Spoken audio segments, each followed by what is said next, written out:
Here we go for today. Chair Miller. Here. Vice Chair Claus. Here. Board Member Killian. Here. Board Member Klein. Here. And Board Member Morticia. He will be coming in later. Okay. We have quorum. All right, thank you very much. Moving on to general business. Item A, public comment. Any member of the public may address the board for up to 2 minutes on any subject within the jurisdiction that is not scheduled on this agenda for a public discussion. Does anyone like to speak? Do we have anything? I do not see anyone in the room. I believe we don't have any general public comment. Thank you. I have a question for staff. Do we have an update on the applicants for the board, for this board that we've gotten? I'm sorry, the advisory boards to see. Yes. So Yeah. tomorrow is the interviews for the advisory boards. The council, I think there are maybe 2 or 3 different dates that they're going to be doing interviews. So tomorrow will be one. There are 2, one formal application from a Laura Lee Anderson, who I think has professional qualifications. And I cannot remember which firm, what the exact title of her firm is. And then we have, I think I'll stop there. That's the only formal application that we receive for SFDB. So I think there will be more to come on that potentially. Okay, Thank you. And then one other question. I think there was a discussion a while back about having a training session for our board in regards to motion making. Is that something that we're going to pursue post applicants, or? I'm going to try to capture and wait for training just to, if we do have any new board members, to try to rope them in on that. And then if you can imagine, I also have a staffing issue in trying to get a new staff person trained in order to replace Ms. Plummer here because she has been in the acting position for this board for a while. We have Holly Garson, who was supposed to be here today, but unfortunately she's out sick, so that kind of pushes her training back a little bit more. So bear with me while we do that, and I expect more trainings to come. Thank you. Okay, thanks for the update. All right, let's move on to item B, approval of the minutes for the Single Family Design Board for May 9th, 2022. Let's go through the items, please.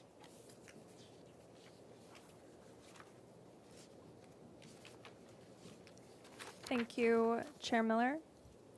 So item 1 was just a general plan update, so we'll move on to item 2, 2706 Cuesta Road, which was granted project design approval and continued indefinitely to consent. Item 3, 1274 San Miguel, which was continued indefinitely to the full board with comments.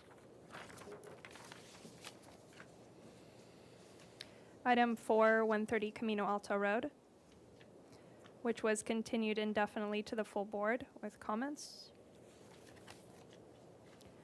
Item 5, 0 Las Tunas Road, which was granted project design approval and continued indefinitely to the consent calendar with comments.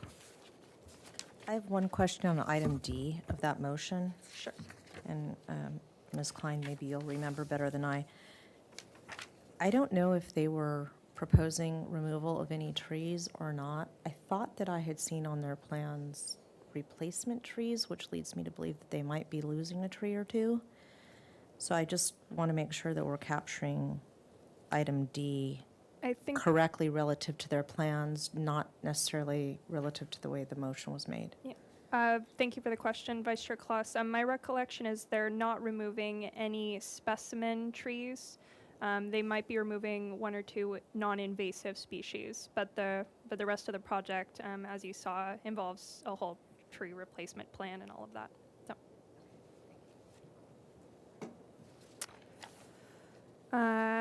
Item 6 was the last item, 2121 Las Tunas Road, and that was postponed indefinitely due to the applicant's absence. And we're coordinating with them at this time to, see about a future hearing.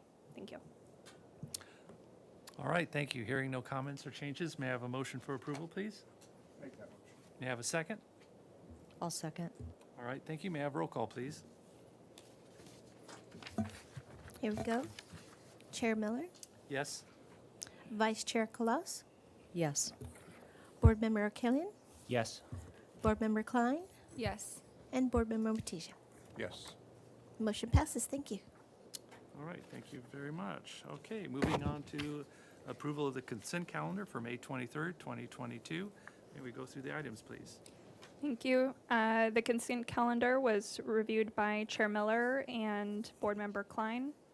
Item A, 15 West Valerio Street, was postponed indefinitely due to the applicant's absence. Item B, 1930 Mission Ridge Road, was granted project design approval and final approval with the condition that the new stone is to match the existing stone and the following findings.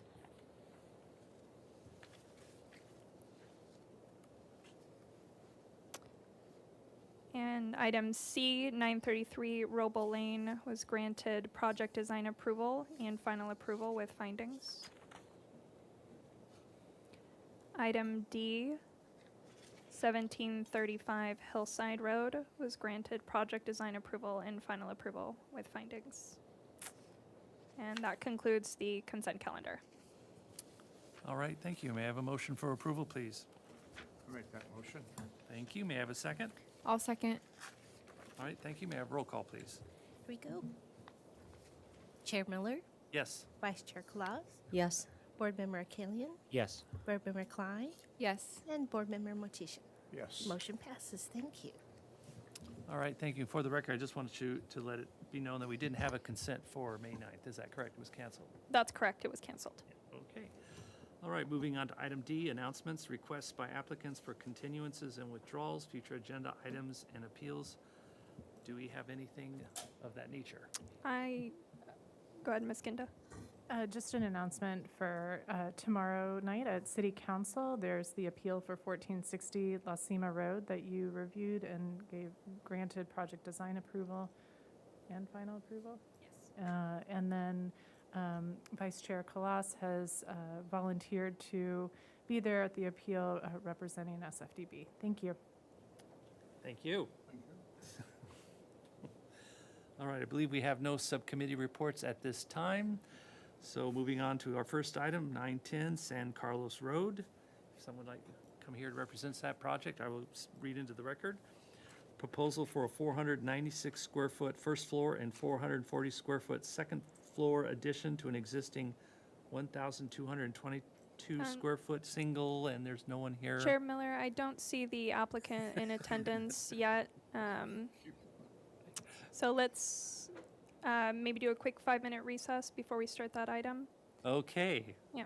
I revoke Just what I to see if said. they're out and about. All right, yeah. let's reconvene at 3:15. Thank you very much. Perfect. Thank you.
item, requesting project design approval. Proposal for a 496 square foot first floor, 430 square foot second floor addition to an existing 1,222 square foot single unit residence located on the Hillside Design District. Project includes demolition of existing deck to accommodate a new deck and pergola. Proposed total of 2,544 square feet on an 11,463 square foot lot is 65% of the maximum required floor to lot area ratio. Chair Miller, can you turn on your microphone? Thank you.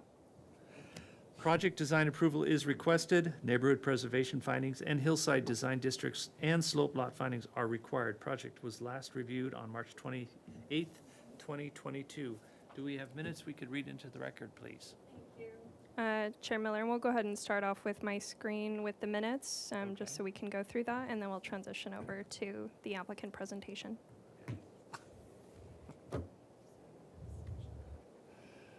All right.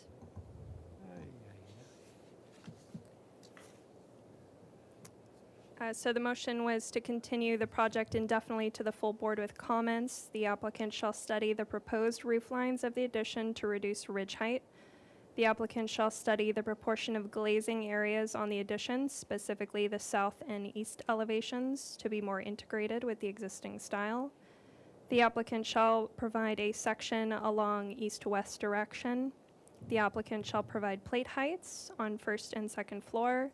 The applicant shall provide the board with information as to whether the existing glass paneled garage door was approved and permitted at time of installation.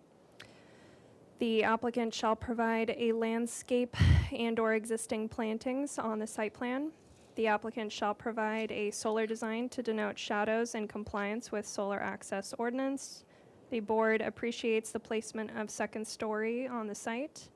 The applicant shall cut a site section that runs generally from one side of the property line to another to understand how the house sits relative to the uphill neighbor and illustrate landscaping and screening on both property lines. North and south arrows shall be included on the plans. The applicant shall illustrate access to the attic storage.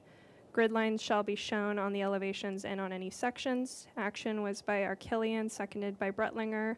400. Miller and Klein were both absent. And then Chair Miller and Board Member Klein, can you just, for record, let us know if you have reviewed the minutes and video from the prior meeting? Yes. I thought I saw this project, and I did not review it. So now we're, oh my Okay. God. So Chair Miller, you'll be, if you have not reviewed the minutes and the prior plans, then you'll be limited to questions only, no comments. Okay, I thought I had seen this project. Okay, all right. Okay. All right. So does that still qualify as a quorum? Yes. Apologize, okay. Yes, and then Okay, got it. Ms. Gu, can you switch to the applicant presentation, please? Thank you. You have the floor, yes. And then Ms. Puck, if you will just turn on your microphone, it should light up as green when it's on, and then just bring it close to you for your presentation. Thank you. My name is Glenda Poquet. I'm with Shubin and Donaldson, and we're here for the addition to a single-family home. I guess I can recap a little bit for you, and we can just flip through the set. But most of the answers to the comments are on the last page of the set. Pull it right close to you, right close to you. Beyond, yeah. So- And you actually have control of the plans, if you'd like to just flip through the set. So this is the existing pictures around the residence and of the residence. Can I zoom in here? If you want, we can use my computer as well to do that. Maybe it's easier. Hold on. Ms. Gu, can you switch to my computer? And that way she can just focus on the presentation. Okay. Okay. And which sheet do you want to look at? Well, we can look at the existing photos here real quick. From the street, the residence, the third picture to the right is the existing residence. It's set back from the street, and the location of our proposed addition is not really visible from the street.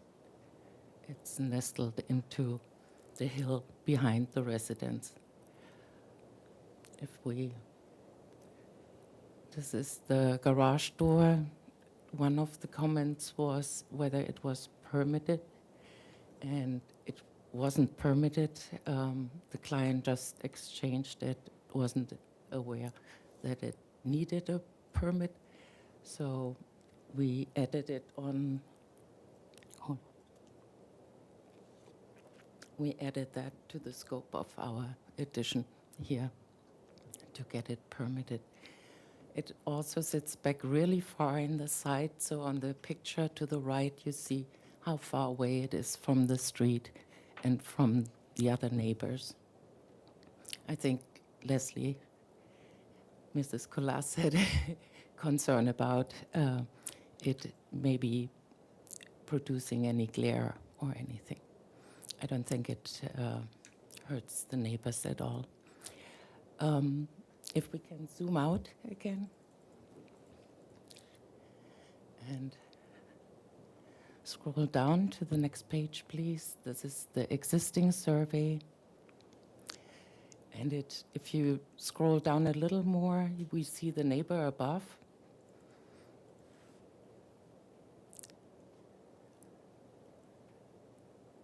Right there. And we met with the Wicks and we discussed the addition with them. And we also prepared this side section. If we go to the last page, please.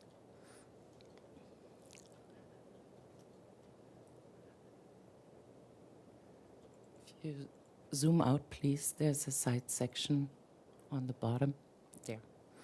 So this is a north-south section through the addition as requested in the last meeting, and it shows the deck of the neighbor with the estimated elevation. And so we think we're not encroaching in the neighbor's, ocean view or horizon view at all. You will be able to look above the roofs and more or less have the same view. There will be a little bit more roof area visible. And what we also did between the last submittal and this submittal, we changed the roof slope in the back to a 2-in-12 roof slope, which then results in less visibility from up above.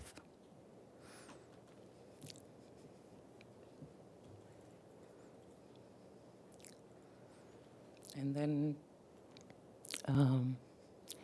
we added a side section if you want a building section, if you want to zoom in right there. There were some questions about the storage on the west side of the addition, but it's really only a small crawl space and then a closet.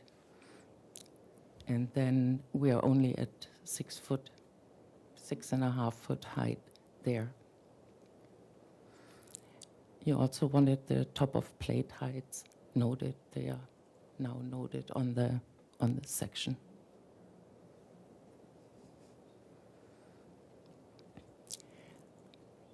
And to the right of the building section are 3 pictures that we took from the neighbor's residence. And so I think from the grounds you won't be able to see it at all. And from the upper 2 locations, from the deck and the dining room, you see a little bit more roof than what you see currently. I don't know if you can zoom in more to that.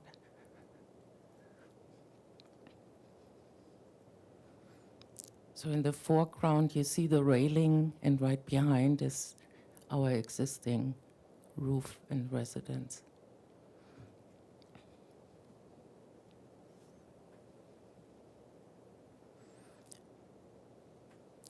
you zoom out and zoom into the other pictures that we have on that page,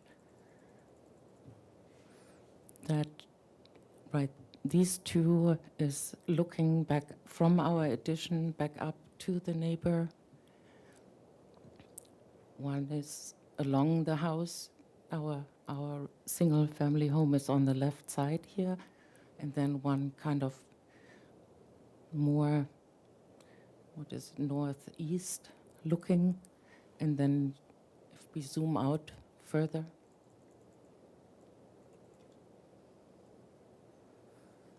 this is the south side. The next two pictures, a very dense hedge to the neighbor to the south, and then to the east we have a oak grove, and you cannot really see the neighboring house there.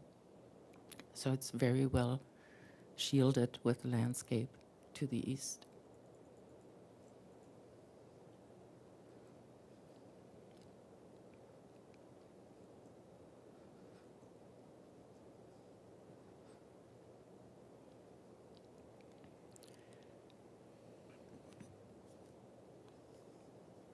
In terms of reducing the glazing, we did work on the glazing, but we didn't really reduce the amount of glazing because the client doesn't really want small windows.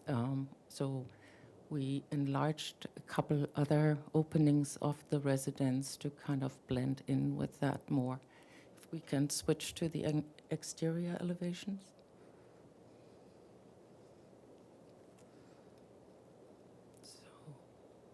This is the west elevation, north elevation. Sorry, it's just located a little funny. There isn't a real north side, the way it's sitting in the side.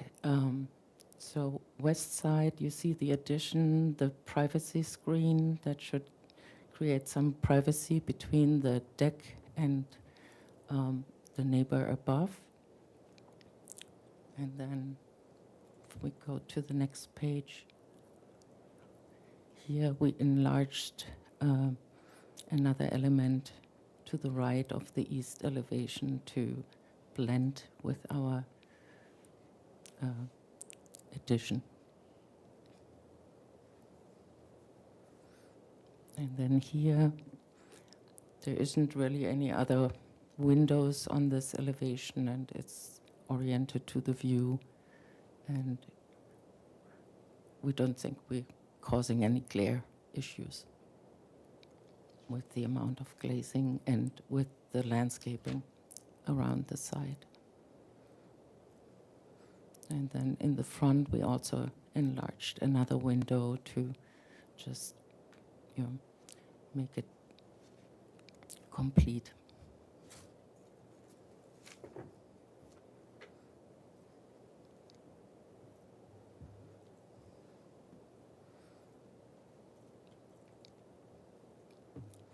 That's the upper floor plan, master bedroom with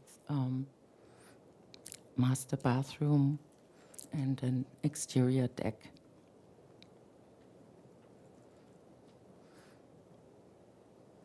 And then the first floor with a study and an extra bathroom and the stair to go up to the master.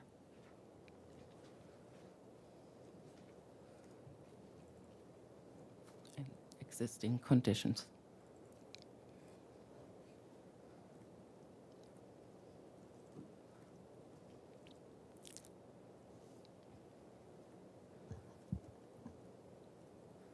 We added the north and south arrows, and we demonstrate or illustrate the access to the storage. We have the grid lines on all, and we also have the ridge grid line on the drawings. I think that caused some confusion last time, that we weren't able to tell where the ridge was.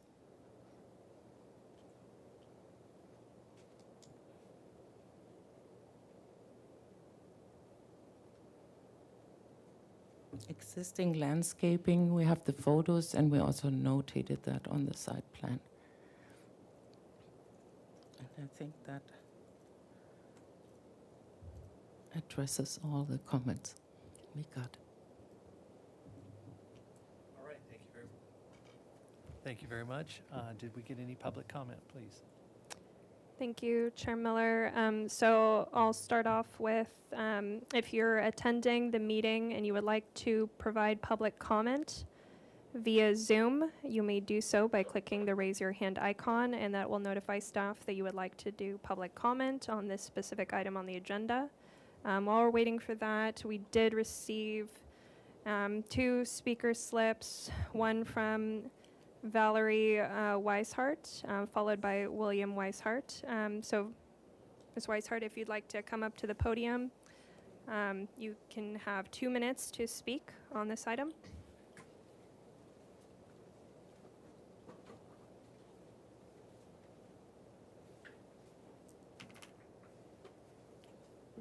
Hi, I'm having trouble finding out what the location is. But at any rate, right now, there is a tree hedge between our 2 houses. And we're concerned about the hedge. You know, if it's too close to the house, you know, the addition and whatever, if it's going to change in any way in that direction, there could be damage to the trees over time. Just, you know, what we'd like to have is an arborist look at our trees back there and make sure that nothing's going to happen to them, because otherwise then we'll have a complete view of your backyard, I mean, your house, basically. So Are that's, you the neighbor behind the oak trees? pardon me? Are you the neighbor behind the oak trees? We're right behind, yeah, there's, The oak tree is You are above, kind of. we're talking, the oak tree is at the bottom of our lot. We're up on San Carlos, What is the address of your home? Mira Vista, we're on. Which is the street behind this house? Tree is behind our house. Okay. Those are those yeah, oak trees. it's not the corner house. They're located between Mira Vista, you know, and then there's a house on the corner of Mira Vista. We're here. Ms. Pilar, could We're you, the can we second see house the in. vicinity map that's on the plans, our please, for backyard clarity's sake? Goes into their backyard, or runs all along the side of their backyard.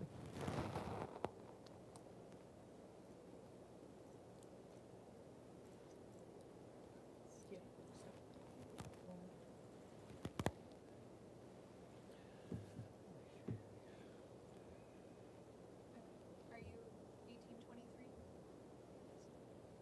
We are 1815. the house with the tile roof. Type of- Mhm. Yeah, so you are behind those oak Yes. trees. We're behind the trees. So that concludes your 2 minutes. Mr. Weishart, would you like to also provide comments as well?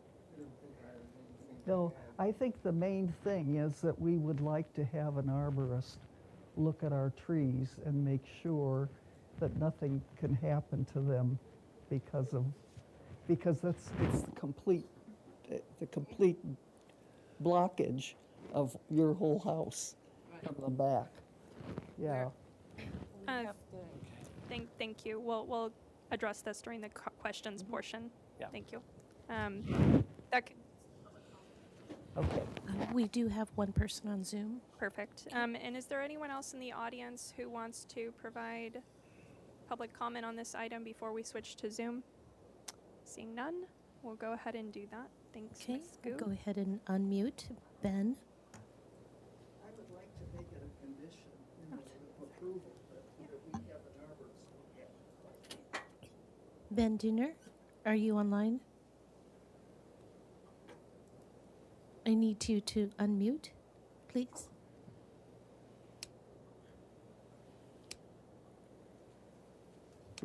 Okay. Are you there? You should be. Go ahead and speak. He's unmuted. I don't know why he's not. And is it for sure this item? He had raised his hand. Don't know. Maybe he lowered his hand. Okay, never mind. All right, since there are no other hands raised for Zoom remotely and no other audience members would like to provide comment, we can move on. Thank you. Okay, I'll bring it back to the board for questions. Vice Chair Kolowski, any questions, please? I had one question, well, yeah, a couple quick questions. I'm sorry, we do have one person, Jeff Wicks. Are you there, Jeff? I am, Okay, yes, I am. cool, go ahead. Yes, so my wife Christy and I live at 1823 Mira Vista, which is right above, it's the property we've been talking about above this property. One of the things that the architect failed to mention is that between the last time and this time, they've actually raised the roof line of the second story addition from 19 feet and some inches to over 20 feet. So she didn't talk about that. So that's going to further block our view. So we are opposed to this second story addition. Actually, also the deck height, she said, was estimated. I'm not sure where she got that estimation.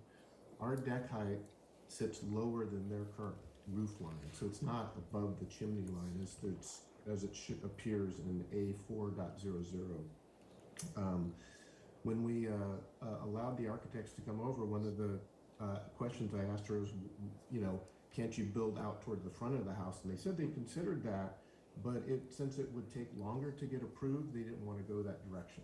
And I don't think that's a good reason to block your neighbor's view, just because it's going to take a little bit longer with the design rule. I think we should be able to work that out, and they would have a great view, and it wouldn't impact our view whatsoever.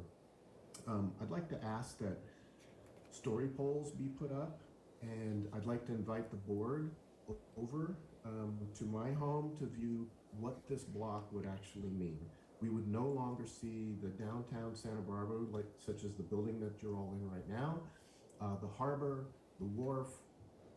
This is devastating to us in terms of the view. It's why we bought this home just about a year ago, just under a year ago. We will lose a lot of our investment value, we believe, that we put into this home, and we plan to retire here. And without this view, it's just not the same. So I'd like to ask that this project be denied. Thank you. And then Ms. Gu, are there any other hands raised for Zoom on this item? I do not see any right now. Thank you. Okay, thanks. I'll turn it back to the board. All right, thank you. Vice Chair Kolowski, do you have any questions, please? I do. So one of the questions that I was going to ask, which we can roll into addressing one of Mr. Wick's comments, I think, is can you just clarify what the delta is between the existing ridge line on the existing home and that which is proposed on the addition? I'm just looking for how much that difference is. The existing main house is 18 foot 3 inches in height from the finished floor. Mm-hmm. And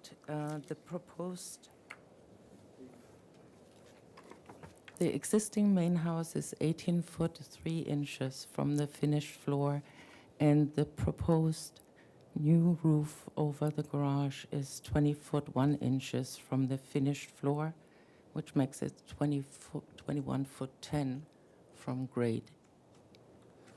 Okay, so we're So- talking about a delta of less than 2 feet, 1 about foot. 20 inches, something Yeah. of that nature. Yeah. Okay.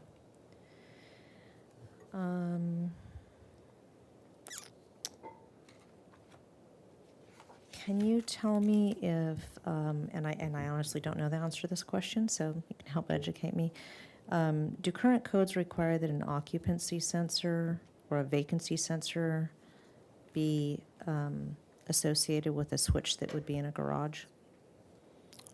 A garage probably does need an occupancy sensor, yeah. As a And- mandatory measure. Mhm. And you noted that the roof pitch was changed to 2 and 12. Was that from a lower or did you increase the pitch or reduce the pitch? We increase. We made it steeper, and that resulted in a 7-inch higher ridge line. So, but we thought that overall that would benefit the neighbor more than keeping the ridge line where it was and reaching out at a shallower angle. Right, it would create more view corridor. Yeah. Especially the way it's oriented on the side. Okay.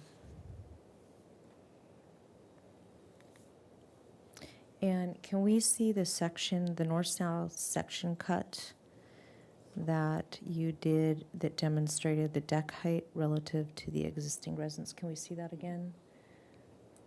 So Mr. Wicks had noted that your deck height is lower than the existing roof line, and this is illustrating as higher. Can you address what appears to be that discrepancy?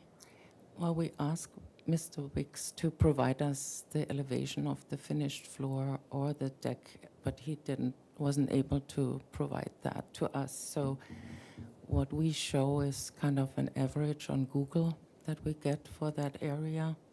And I guess, yeah, plus minus a foot or two, that should be Okay. correct, but it wasn't surveyed. Okay, those are my only questions. Thank you. All right, thank you. Board Member Arakaelian, do you have any questions, please? All of my questions have been answered. Thanks. Okay. Board Member Klein, do you have any questions, please? Yes, if we could go to the site plan, I just want to see the drip line, if you guys have it, for those oaks on the site plan.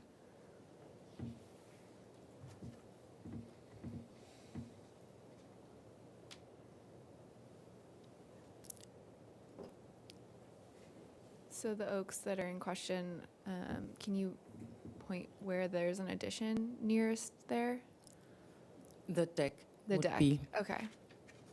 the it's- closest. So that there's an oak right there to that corner. Is- Right. And that outline is kind of probably the drip line, that outermost line work, or is that grade lines? I think there's drip lines around them that go beyond the perimeter of the tree. So that's drip line. That's not grade lines. Correct. That in particular is the drip line. Yeah. Because it's a whole little grove that is along that Yeah. side of the property. Great. That's my only question. Okay, thank you very much. Board Member Motisha, do you have any questions, please? Is that, I have a couple of questions. Property line that's, let's call it I call it the east property line, coming down vertical there and then off at about 4 o'clock. Are those the property lines of your property? I'm looking at you. What's it? Are both those lines property lines of your property? What lines are you talking about? I'm sorry, I will explain again. There's a, As far as I know, that's our property line, yes. both lines, in other words, your property is on both sides, or not both sides, but to the right of those two lines. Yes. Okay.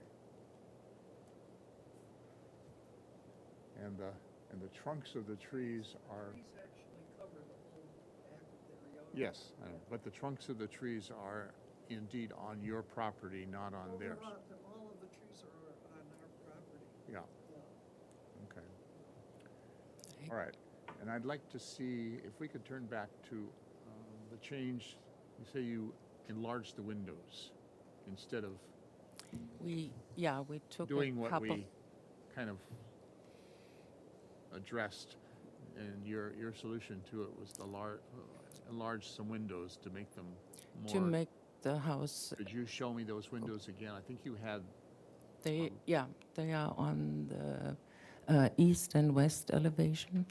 okay, that's the second. Okay, Here, going too fast for me. this one, That is east the elevation east to the right. elevation, Yeah, and that's the master bedroom up there on the left. on the left is, master bedroom So to deck. you enlarged That didn't just change. this one over here. Just that Okay. one. Now show me the west elevation.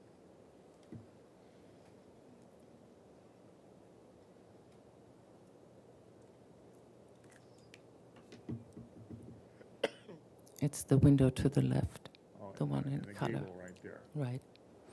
Then we already have 2 sliders, that go with that. So existing front Sorry, and back. Sorry, I'm Yes. not understanding you. There's 2 existing sliders that go with the same kind of window division. 2 existing, Right here on the front patio and in the back.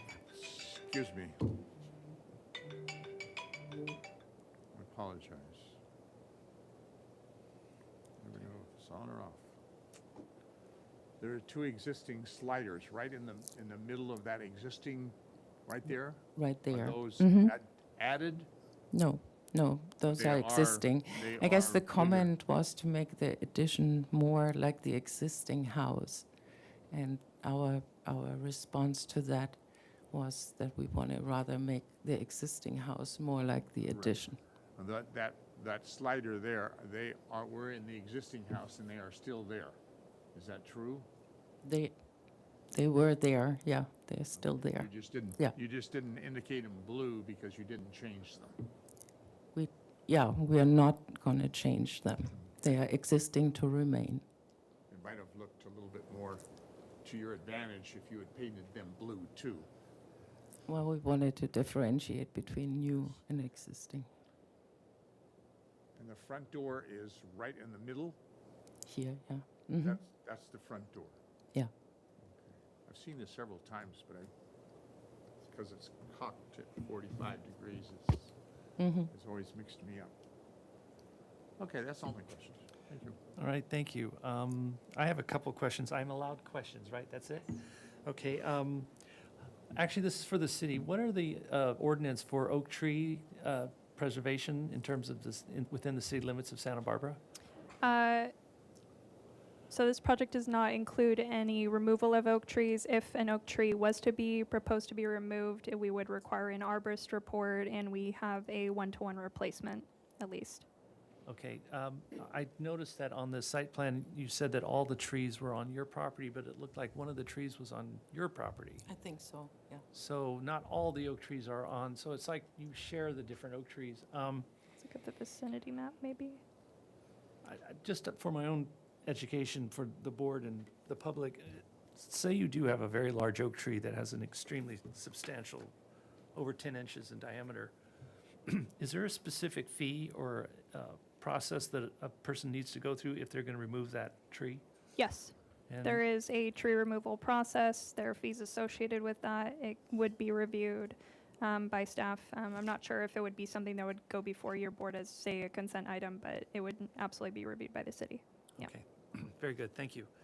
The next question I have is just on the elevations. I noticed if we go back to the east elevation, your roof eaves, on the existing roof eave, it looks like has a 12-inch roof eave, but on your addition, on the east elevation, you have no roof eave? If we look at the east elevation, There, is that, east elevation there. yeah, if you look over on the far left there, on the right, you see you have a roof eave, but on your addition, there's a roof eave, but none That's- on the far end. Is that correct? That's correct. If you go to the south elevation, that might explain it.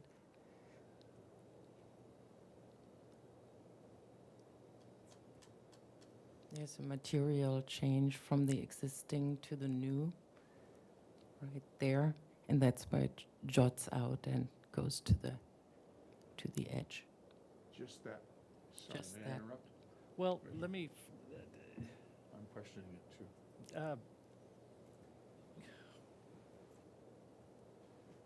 go ahead, ask your question. I You have a have kind of question? a question and comment. I Oh. understand it, but I don't think it fits. Okay, that's a comment. Hold on. Okay. Hold that thought. Yeah. Can I see the second-story floor plan again, please?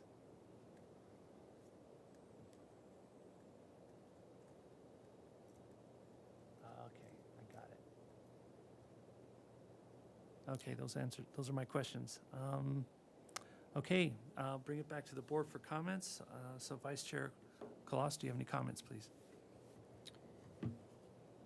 Yeah, I think the applicant has done a good job of addressing the questions or the direction that we had given them.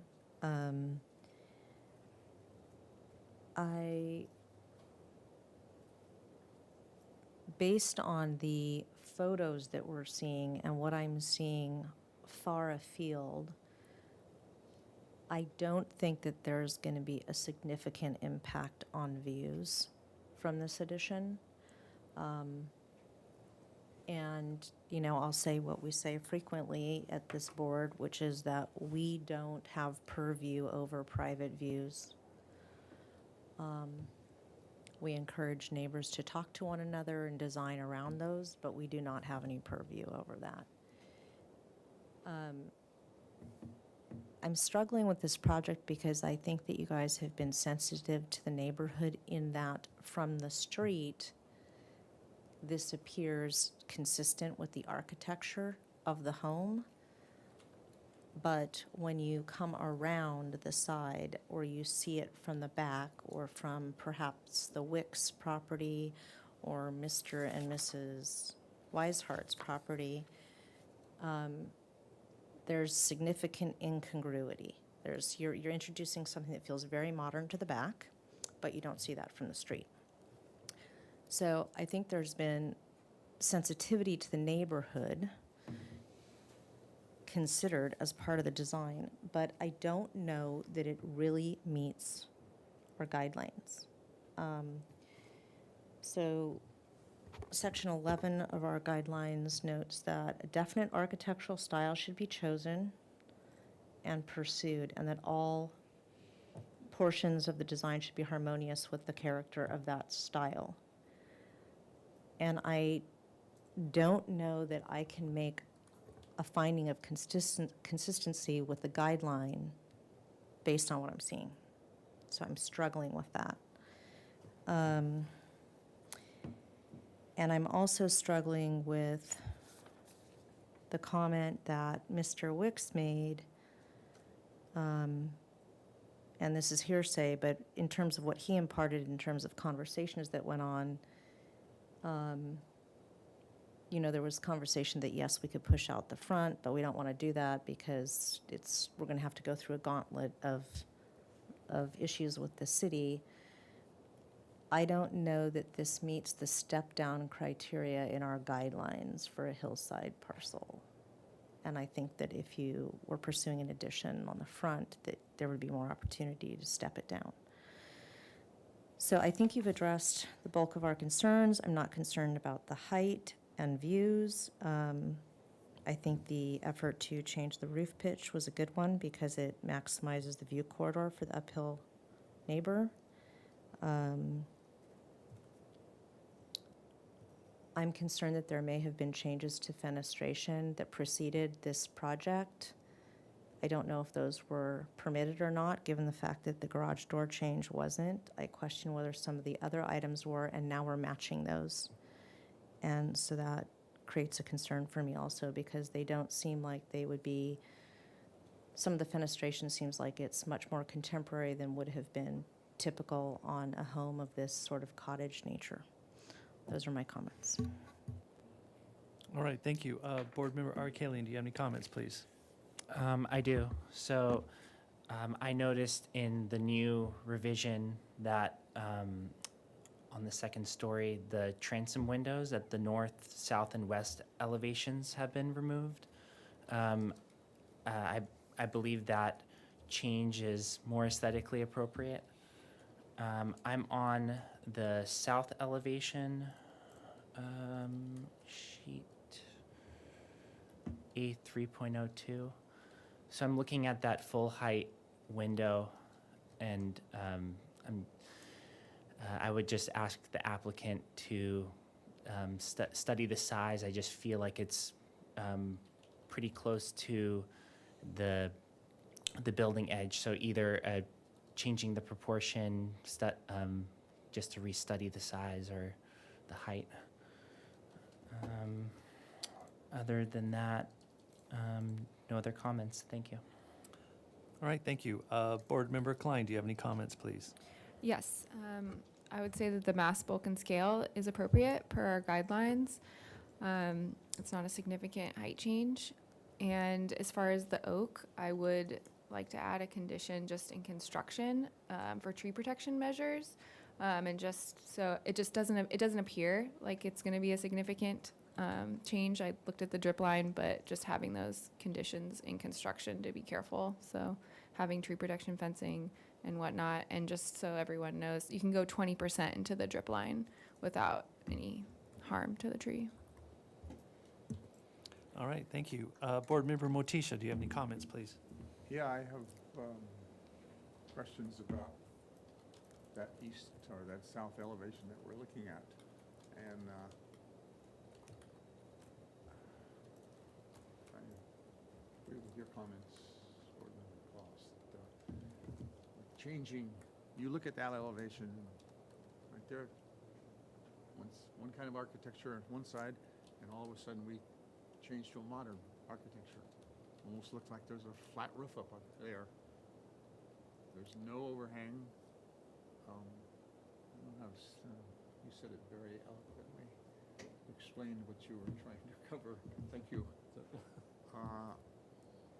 I'm kind of, put it bluntly, I really can't support that because I don't think it follows our guidelines in the architecture that is proposed on the Even though you cannot see the elevation from anywhere, Oh, from I public don't- view. I don't, that's not architecture to me. Architecture is the total building. If Right. you can't see it, that's no excuse to make it a different architecture. And, It's an addition. Let him speak, please. Sorry.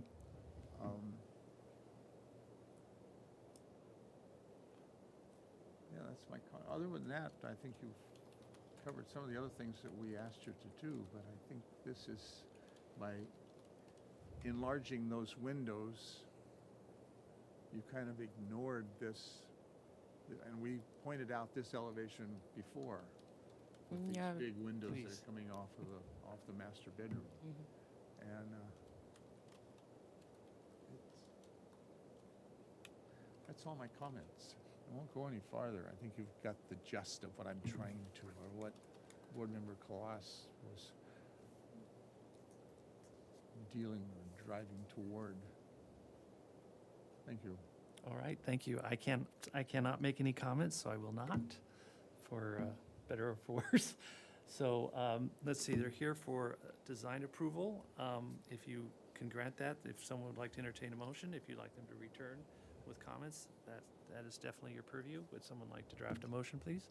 And to the board, just as a comment, if any of the members do want to make a motion for approval, you will need to provide the neighborhood preservation findings and the Hillside Design District findings. Thank you. Based on what I've been hearing, I still feel the board is struggling with this, so I would suggest perhaps keeping that in mind when making your motion. I'd like to make a motion. All right, I'd like to make a motion for this project to return to the full board indefinitely with the following comments. For the applicant to study the addition to be more consistent with the architectural style of the existing residence, which possibly a cottage nature. For the board believes the placement of the second story is aesthetically appropriate in respect to public views, and for the applicant to have appropriate tree protection measures in place. Would like to ask if the board would like to add or subtract to that. all right, well, we can add that to comments. Do I have a second to that motion, please? I'll second that. All right, any further comment or amendment to the motion? I don't think there is. Hearing none, may I have a roll call, please? Here we go. Vice Chair Kalas. Before we take Oh, roll I'm call, sorry. can we, Mr. Arakelian, in terms of amending the ordinance, do you take any exception to citing the section of our guidelines relative to the architectural style issues that you're broaching? What specific section are you referring to? It's on page 28C of our guidelines. It's section 11 regarding architectural style. Right, I've reviewed that, and I would like to reference that to the motion. Okay, Okay, I'll accept that as a second. all right, thank you. May I have, would you like Okay, me to here we read the go. motion, or do you feel comfortable to have a roll call? I'm asking this to the board. Comfortable. Okay, may I have a roll call, please? Here we go. Vice Chair Claus, Yes. Board Member Klein, Yes. Board Member Carlin, Arkelian, Yes. Board Member Matisha, Yes. and the motion passes. Thank you. All right, thank you very much.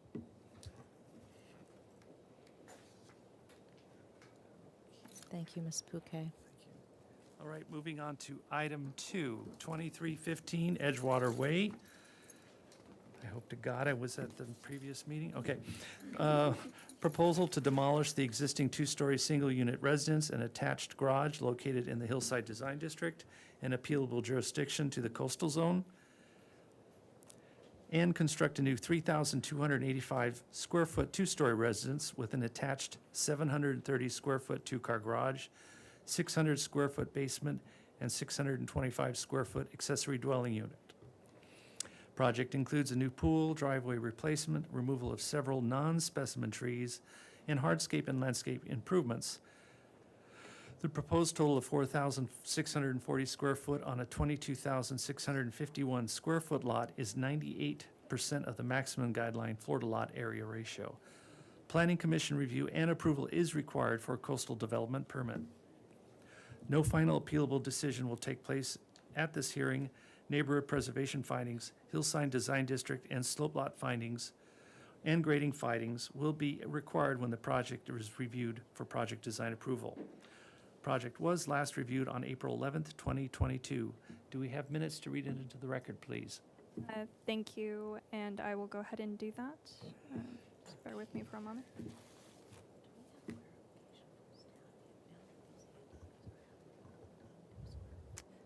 All right. So these are the minutes from April 11th at the first concept hearing. The motion was continue indefinitely to the full board with comments. The size, bulk, and scale of the project should be restudied, in particular the roof of the oval element and the hip eave line running along the west elevation. The applicant shall restudy the south elevation glazing in accordance to neighborhood compatibility guidelines in terms of openings and fenestration. The applicant shall study the second floor plate height. Action was by Arkelian, seconded by Motisha, 500. Colas was absent. And Vice Chair Colas, did you review the tape and minutes? No, I was the bad person this time. Okay, So I'll ask questions and I will refrain from comments or voting. great, thank you. It's a quick question. The 98% FAR, does that include the ADU? Yes, so actually on the plans, I believe it's been updated as well, but let me switch to the actual agenda so we can see that. Hold on. So yes, it does include the floor area of the ADU as well. Okay. I'll In have a this question iteration. with that regard in questions, but we'll move on. All right, thank you. If you'd like to go through the minutes, that would be helpful. And anything else you need to say, please proceed and introduce yourselves, please. Thank you. Chair Miller, members of the board, thanks for your service as always, Pilar. Thank you. Ken Radke from Blackbird Architects, Shaheen. Yazbini-Zadeh. Okay. He says his last name so elegantly. And Kat Seth from Blackbird. The owners of the property were not able to be here today with a family emergency. We have a lot of slides here, but we'll just kind of like point out to some of the slides the responses to the comments from last time. So starting from the very beginning, actually, changes from the last thing that you saw here. This is the north side of the property that faces the street, and changes here include the moving back of the mass of the ADU, which is there on the upper floor. actually the narrowing of the mass of the garage, because previously the stair was inboard, so it was an interior stair. So now there's really only one entry here, and it's through the gate. So the entry to the ADU is via exterior stair that goes up that planted wall. And then the glazing and so forth on the north end has been simplified to make a more solid mass right there. But it is still more open there at where the little patio is.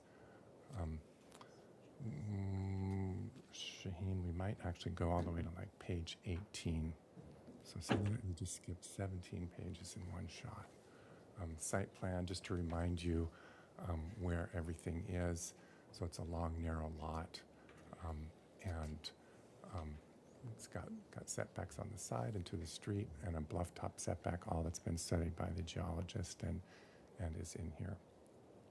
Interestingly, like regarding that FAR there, between the last appearance here and the appearance now, the actual technical calculation of the FAR changed.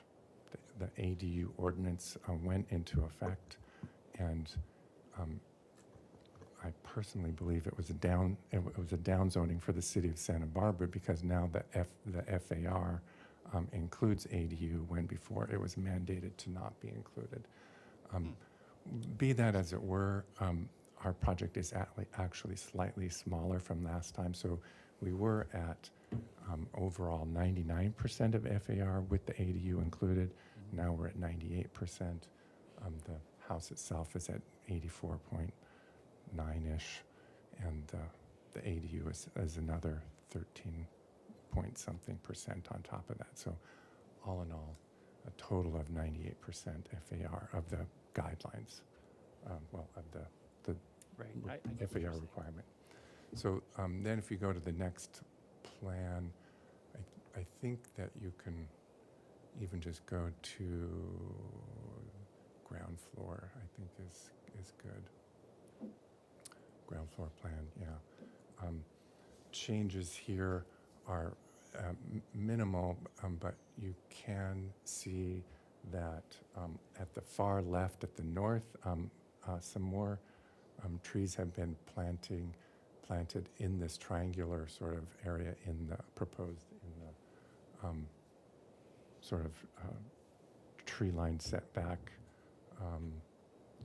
Let's see, the ADU entrance I already missed, and generally you'll see in some of the plans that the grading is subtly changed so that stairs and other impediments are not required along the south and along that west side, and so that actually means that there's less grading, and it's a rolling connection. So part of the goal of the project, as previously mentioned, is accessibility, just designed for aging and so forth. So it's a rolling connection all the way from the front to the back. If we then go to, you could just be clicking through these now, Shaheen. The plans, in essence, have changed only subtly, and so there won't really be any changes to see here at the ADU roof plan. Here you'll see changes that were made in response to comments in the roof plan. So it was one continuous eave on that lower line, which is the west, west facing down. So the roof has been broken up into kind of 2.5 to 3 separate elements, hipped pieces north and south with an adjoining parapet roof piece that's actually sort of lower than any of the other elements. Are those skylights? Ah, the blue. There is one skylight proposed as an oculus on top of that, the sort of rotunda element there, and then flat spots inboard where PVs could be located. So that lowers overall roof height and also will minimize visibility for the future PVs, targeting net zero if possible. If we go here, you can see the section which is very similar, and you could keep going. This east elevation, in essence, there on the right, you can see that ADU, which is the north is to the right, and that element has gotten, in essence, more broken up with that sort of the plinth, if you will, that's highlighted with the terracotta tile and planting, and then the setting back of the ADU 3 feet from the street. Overall, the plate heights per your recommendations were changed. On the upstairs, the clearance was taken from 10'6" to 9'6", so a drop of a foot upstairs. And then the others, in essence, remained essentially the same. Overall, that did result in some lowering of roof heights and lowering of plate heights in relation to the existing grade. And if you want, we can go into more detail about any of that. But it doesn't seem like a big deal in relation to your comments. So then the courtyard there where you can see the rotunda, there was comments about the rotunda and the handling of it, kind of a split set of opinions from all of you. We've actually lowered the height of the parapet of the rotunda by 12 inches as well. We've actually highlighted with more tile on the top there just to give it a highlight, and then the sandstone pieces around the door and so forth are correspondingly lowered.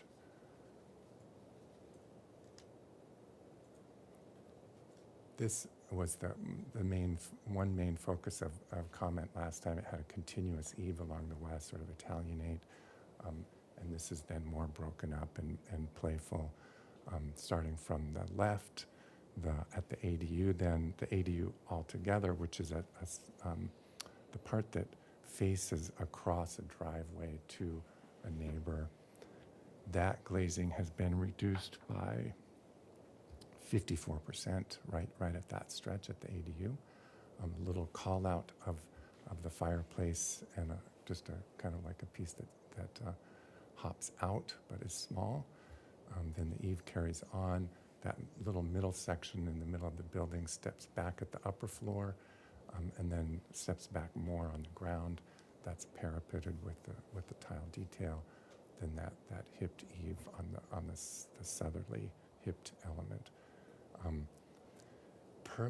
Proposed are permanent fabric elements there at that outdoor deck, just a softening element.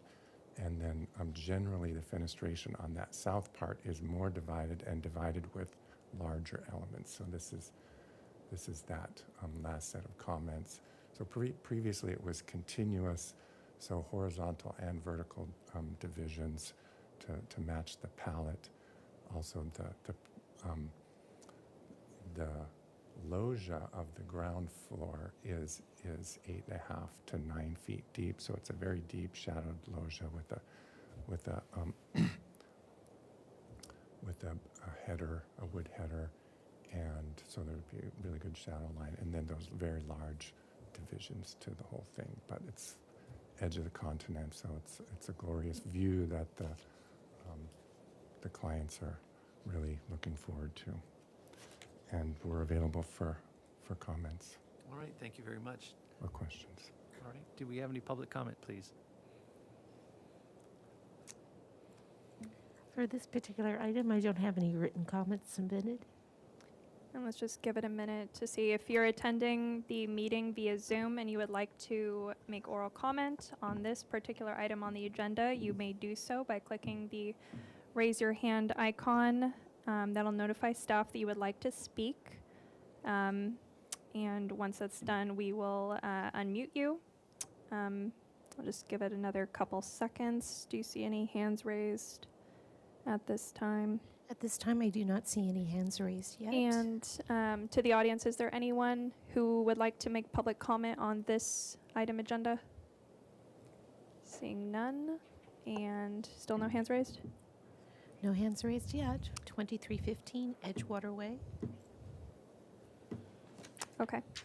With that, Chair Miller, we'll turn it back to the board. All right, thank you very much. All right, I'll bring it back to the board for questions. Vice Chair Colas, do you have any questions, please? I have one question for staff and two questions for the applicant. So given the fact that we now, and I know this is more a clarification for myself going forward. So now that the ADUs are incorporated into FAR, do our FAR guidelines remain at 85%? Yes, that is still applicable. And as you know, you can go above 85% of a required FAR up until 100%, and at that point it becomes an FAR modification. And this is still within the allowed parameters under the discretion of your board. Right, okay, thank you for the clarification, just so I know where we're at. I was going to ask you about I'll call it the cornice detail at the rotunda. This looks pretty clear to me. It looks like it steps out from the face of the wall as you move up. Is that right? Okay. And if we go back to the elevation that you were just showing of the loggia on, I think it's the south side, could you tell us how wide the width of the, I call it receiving wing walls are, and how tall I'll call it the header portion of the loggia is? Not the wood member, but the full height from the bottom of the wood member to the top of, I guess, the guardrail.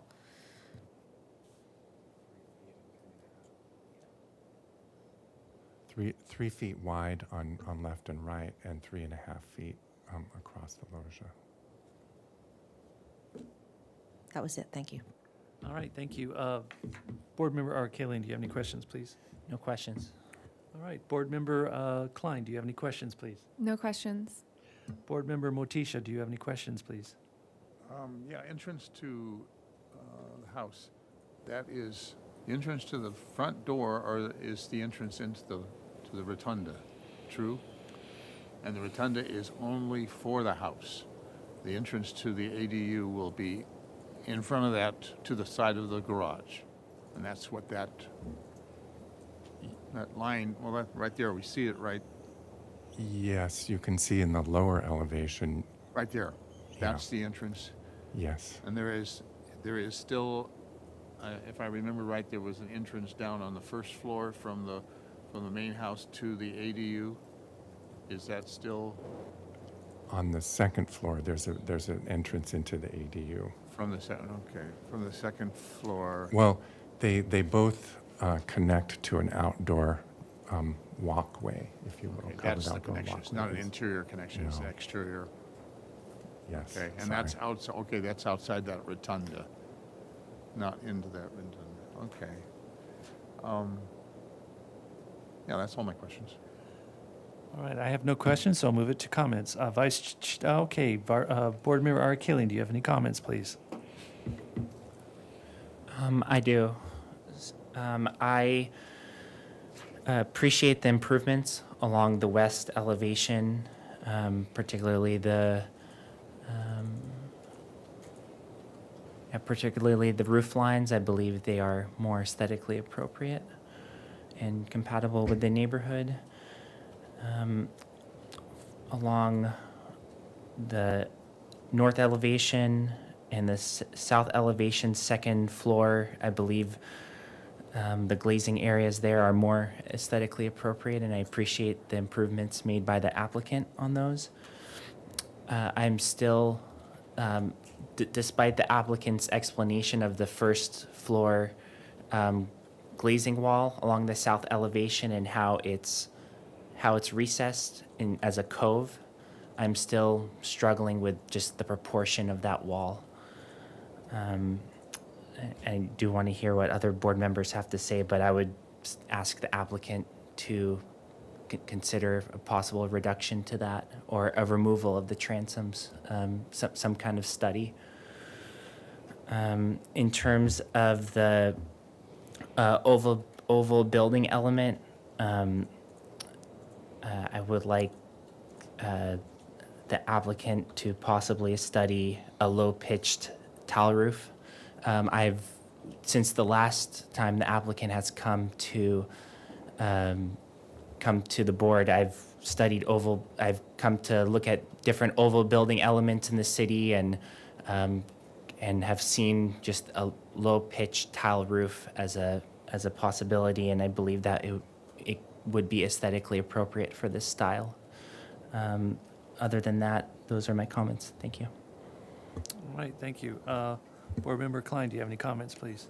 Yes, as far as the changes in height, I think it's an improvement. It makes the rotunda more understated in a positive way. That's aesthetically pleasing in mass, bulk, and scale. All the other changes, I agree, feel acceptable aesthetically. And as far as the glazing, I understand the need and want for the views and don't have a problem aesthetically with it. I think that the property is screened appropriately on all sides. All right, thank you. Board Member Motisha, do you have any comments, please? Yes, I think you've done a great job on that west elevation and the roof line of what we looked at before. The last presentation, it was just one big massive roof and wall, and now the west, north, east elevations fit the architecture of the overall architecture of the proposal architecture for the project. I have a little, I'm still looking at the south elevation and how, yes.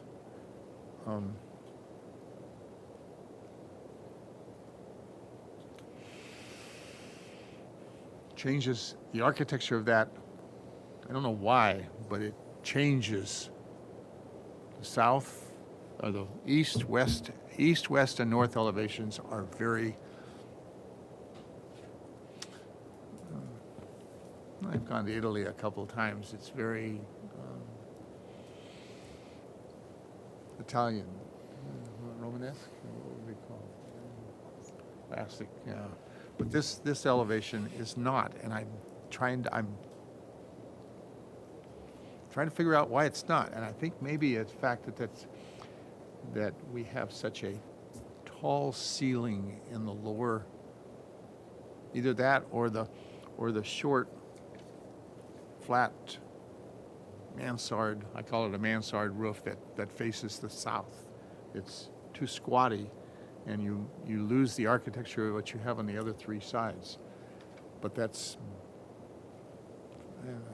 I don't want to say it infringes on our guidelines. It doesn't really. It's just different. I'll leave my comments at that. But other than that, I support the project. That elevation is great. It's great. It's what you've done there, and the roofs and the rotunda that's lowered, and the flat roof that connects the two. Looks very nice. Fits our architectural guidelines. All right, thank you. I think you did a great job. I actually love this house. As far as the roof on the brown element, I think in the face of current, what you were calling it a zero footprint, having it a flat roof so you could put whatever you call those things in there would be preferable. So I like I forget what that's called.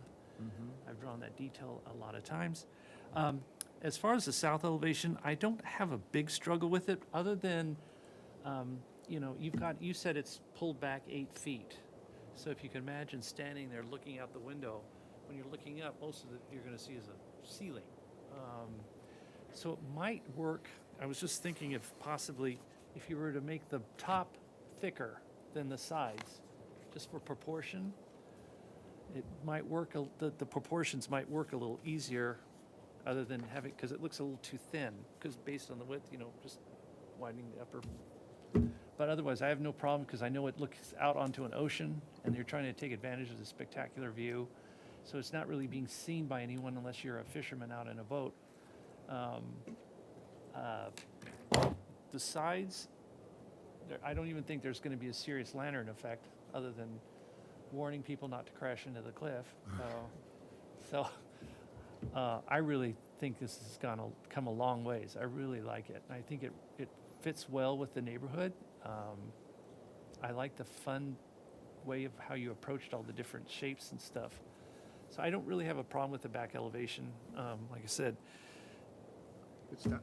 But anyway, those are my comments. May I make another comment? Sure, go ahead. I think your comment about making that horizontal a little wider is a good comment. You might take a look at it and see what it does for that elevation. Gives it more. The other three elevations have more mass than this one has. And I think that mass is not there because you have two sides and a top over that living room that are too matching. If you had something thicker there, and that's just a suggestion. I'm not required. So I think everyone has made their comments, so Yeah. if someone ahead. would like to entertain a motion. I can. Okay, well, go ahead. And Yes. just to the motion maker, so this is a concept review, so you're not granting any approvals at this hearing, but I imagine they want to move forward to Planning Commission. So if you can provide overall comments about, and again, you're not making any findings at this hearing, but just general support of size, bulk, and scale, general comments about the style of the architecture and its appropriateness, that would be appreciated. Thank you.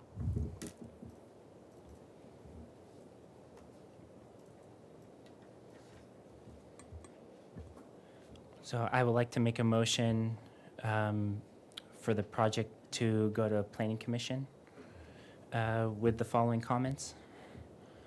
The board generally believes the proposed size, bulk, and scale are aesthetically appropriate.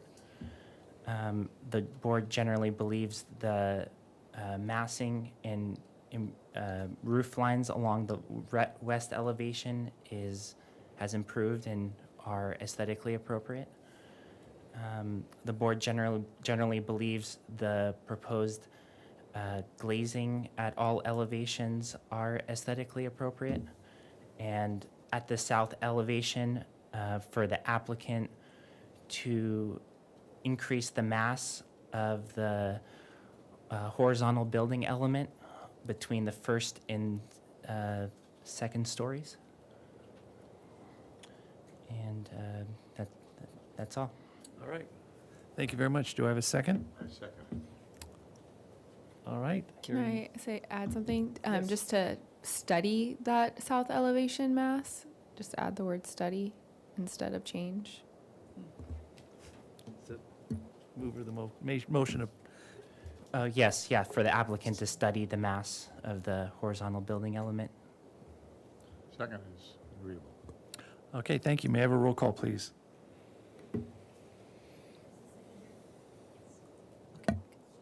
Okay. Okay, for continuing the project to Planning Commission, Board Member Killian, Yes. Chair Miller, Yes. Vice Chair Kalas, Abstains. Board Member Klein, Yes. and Board Member Morticia. Yes. Motion passes. Thank you. There's one other question right now, which is heading to PC as to whether story poles are required from your point of view. I would say no, based on that. There's one particular illustration you have on your drawings showing the scale of the adjoining buildings, and I was comfortable with that. I believe the rest of that one right No. there. And the houses are next to it are So almost it seemed- taller. So, yeah, that's, to me, feels adequate. Yeah, I would no story poles. The owners will really be grateful. Thank you. You're welcome. All right, thank you very much.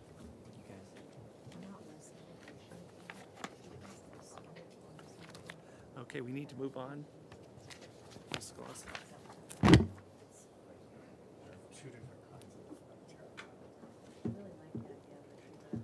Here. Thank you. Okay, moving on to item 3. This is 545 La Marina Drive. This is a new item for concept review. The proposal to demolish an existing 1,730 square foot single-story, single-unit residence and all other on-site structures and construct a new 3,435 square foot, two-story, single-unit residence with a 455 square foot detached garage. Project includes 943 square feet of deck area, 80 square foot shed, and hardscape and landscape improvements. The proposed total of 3,314 square feet on a 15,925 square foot lot is 76% of the maximum guideline for the lot area ratio. No final appealable decision will be made. Take place at this hearing. Neighborhood preservation findings will be required when the project is reviewed by project design approval. Welcome. If you'd like to introduce yourselves and show us your project. Good afternoon, board members. Thanks for your time. I'm Dave Mindro. My firm is NMA Architects. I'm here on behalf of my clients, Chris Chiapari and Stephen Davis, to request concept design review of this project. With us here today is Chris over there, and Mike Tony's our civil engineer, Okay. and Alex Larson's with our office. All right. So we'll start with the title page here. Our property is located on La Marina, just above Cliff Drive.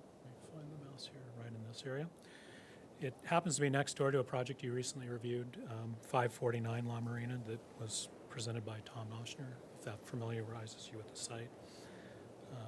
Our project is a new two-story residence with a walkout basement and a detached garage, and it's replacing an older existing single-story residence that's on the property now. Our FAR for the project is relatively modest in size. It's 76% of the recommended FAR. This is the survey showing how the property drops off pretty steeply from La Marina. In this area, it's 10 feet below the street. Over here, it's 15 feet below the street. Our new residence is situated very similar to the existing residence, and is actually, the footprint of our new residence is a little bit smaller than this existing footprint now. Our project's taller, but it, as a footprint, it's smaller. Next. This is the neighborhood aerial, and it shows that the neighborhood is a eclectic mix of single-story and two-story residences with varying sizes and design styles. Our project does not block any of the primary views of the adjacent residences. These residences up here look over the project. This is a garage here. This house that has a view here, we've purposely located the second story of our project on the west-hand side, so that keeps their view clear. And they actually look over our project anyway, too. Our clients have reached out to the neighbors. They've reached out to the 12 neighbors that are adjacent to their property. And to date, they've received 8 responses that were supportive of the project and no objections.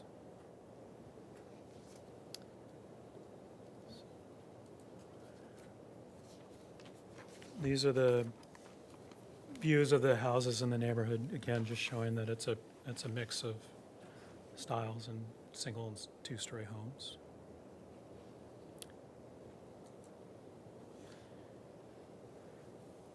Our project is located in the lower portion of the Mesa hillside, and unlike some of the houses that are above La Marina and higher up that are really highly visible, this site isn't visible from a distance or from the public. It is somewhat visible from the immediate neighbors, and so we'll show you some images of that right now. Our project right now is the single-story portion of the project matches the same height as this existing residence, and our two-story portion is 6 feet higher than the existing residence. So we'll use the existing residence as reference. And let me see if I can.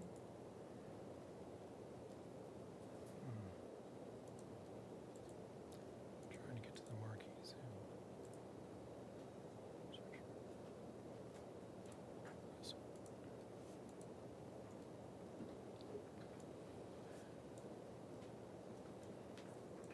So this is looking from the La Marina down below our street and the neighbors directly to the south, and this is our project here. And again, the single portion of our story portion of our house will be the same height as this, And then over to the left, which is hidden by this bush here, is the second story portion. It'll be 6 feet higher. And then, just having a little bit of problem navigating here. This is the view directly from La Marina up above, looking down at our house and how the driveway drops down, and the house is here. Let's see if I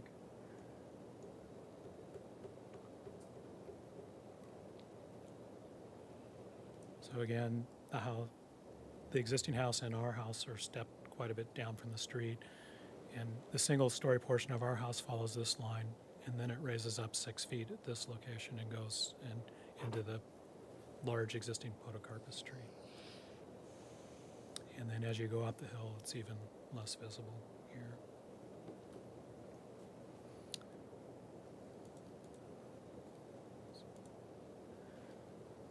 These are images looking from the property and the project site out to the neighbors. And so, again, looking from our property up, the neighbor right here, which you can barely see, is pretty well screened by the topography and the existing landscaping. Can you hold off on the photograph? Sure. Where's your house in this photograph? It's right here. Oh, So this is the bottom of the driveway. oh, can you zoom into that house way up there on the top? Just, This one here? yeah. I can try to. I can't seem to get the regular zoom to work here. Oh, Oops. oh, sorry. No, that's my fault. And now I gotta zoom back out here.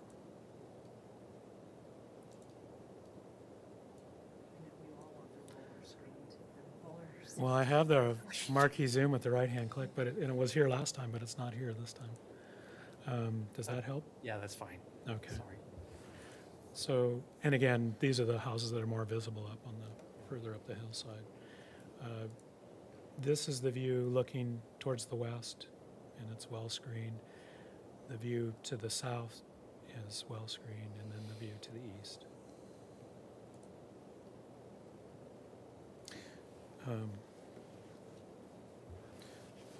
Another thing we wanted to show is we're proposing to enhance the screening. And so, and we have extra copies if that's I'm helpful. gonna put it right here, they can. Okay, this is the existing view looking out from our project site. City To the south. TV, can you turn on the overhead camera and zoom in on the image being presented? Thank you. So right now, our clients are looking directly at the roof of the two-story house below them. It is pretty well screened, but what we would like to do is work with our landscape architect, Amy Blankmore, to, okay, here, I've got it here, is extend the height of the landscaping so that when we're looking out, we don't see the other neighbors, the residences, and it's mutually beneficial because when they look from the other direction, they won't see us. So that's that.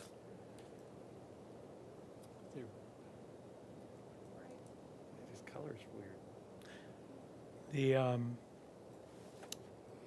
These are just photos of the existing house that we're moving, which is an old house that really doesn't take advantage of the views and is unfortunately not worth saving.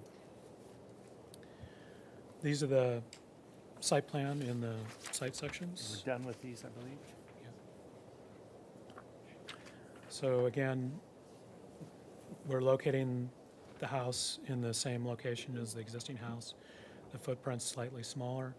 We've shifted it over a little bit to help preserve this podocarpus tree and also to give this neighbor a little more. The existing house is quite a bit closer to them.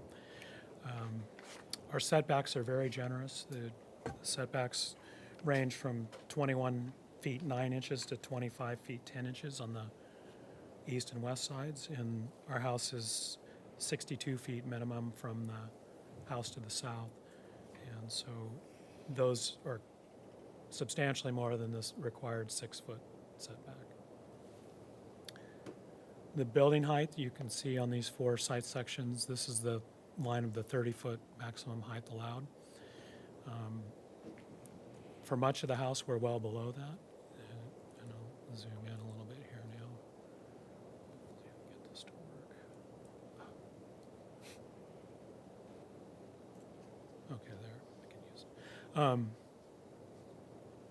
So on the east-hand side where we have a single story, this shows our proposed height well below the 30-foot. And you can see the existing, the black lines are the existing residence, and these red lines are the house proposed to the west that you're currently reviewing.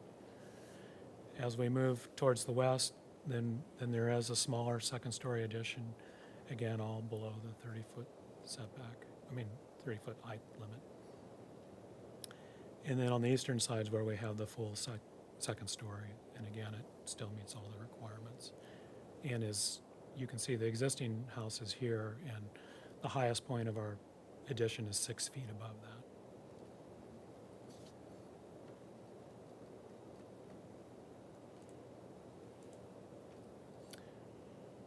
The next plan is the fire protection plan, which Mike Viatoni, our civil engineer, is working with the fire department to coordinate that. This is our first floor plan where you come down the driveway. The garage is recessed into the grade here, and the garage door is facing away from the street, so you don't really even see the garage. The first floor is a great room, living, dining, kitchen space, a small library, and a small bedroom. The second floor is a master suite with a master bedroom, bath and closet, and a walkout deck. The basement floor plan, which is all directly under the house, is a bedroom, a home theater, a home office, and some storage.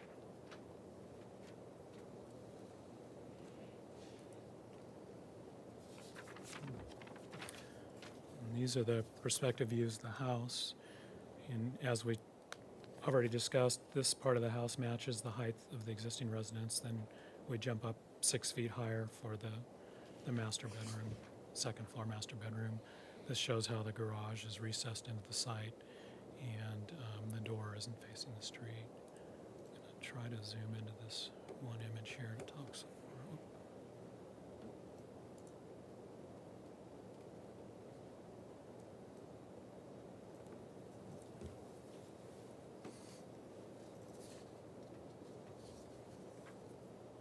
So the materials for the house is white stucco, integrally colored stucco. Let me scroll down, maybe this one's easier to see. Just to let you know, you just have about 4 minutes left. Okay, thank you.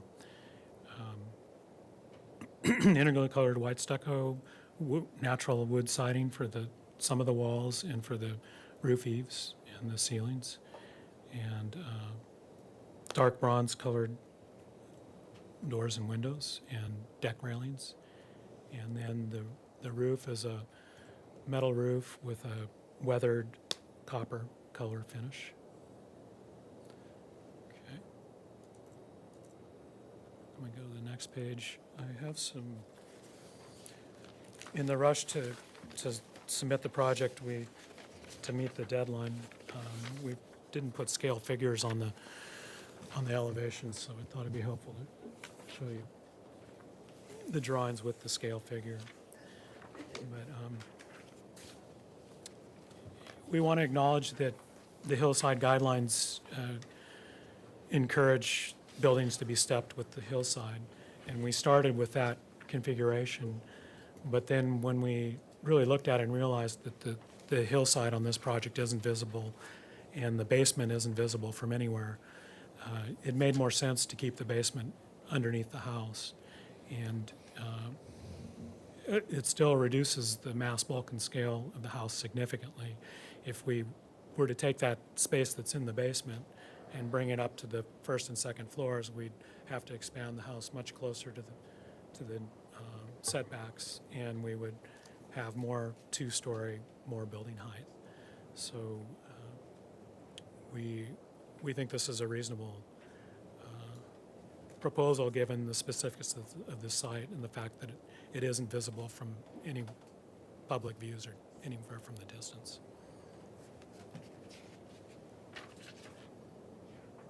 So again, the house is 76% of the FAR.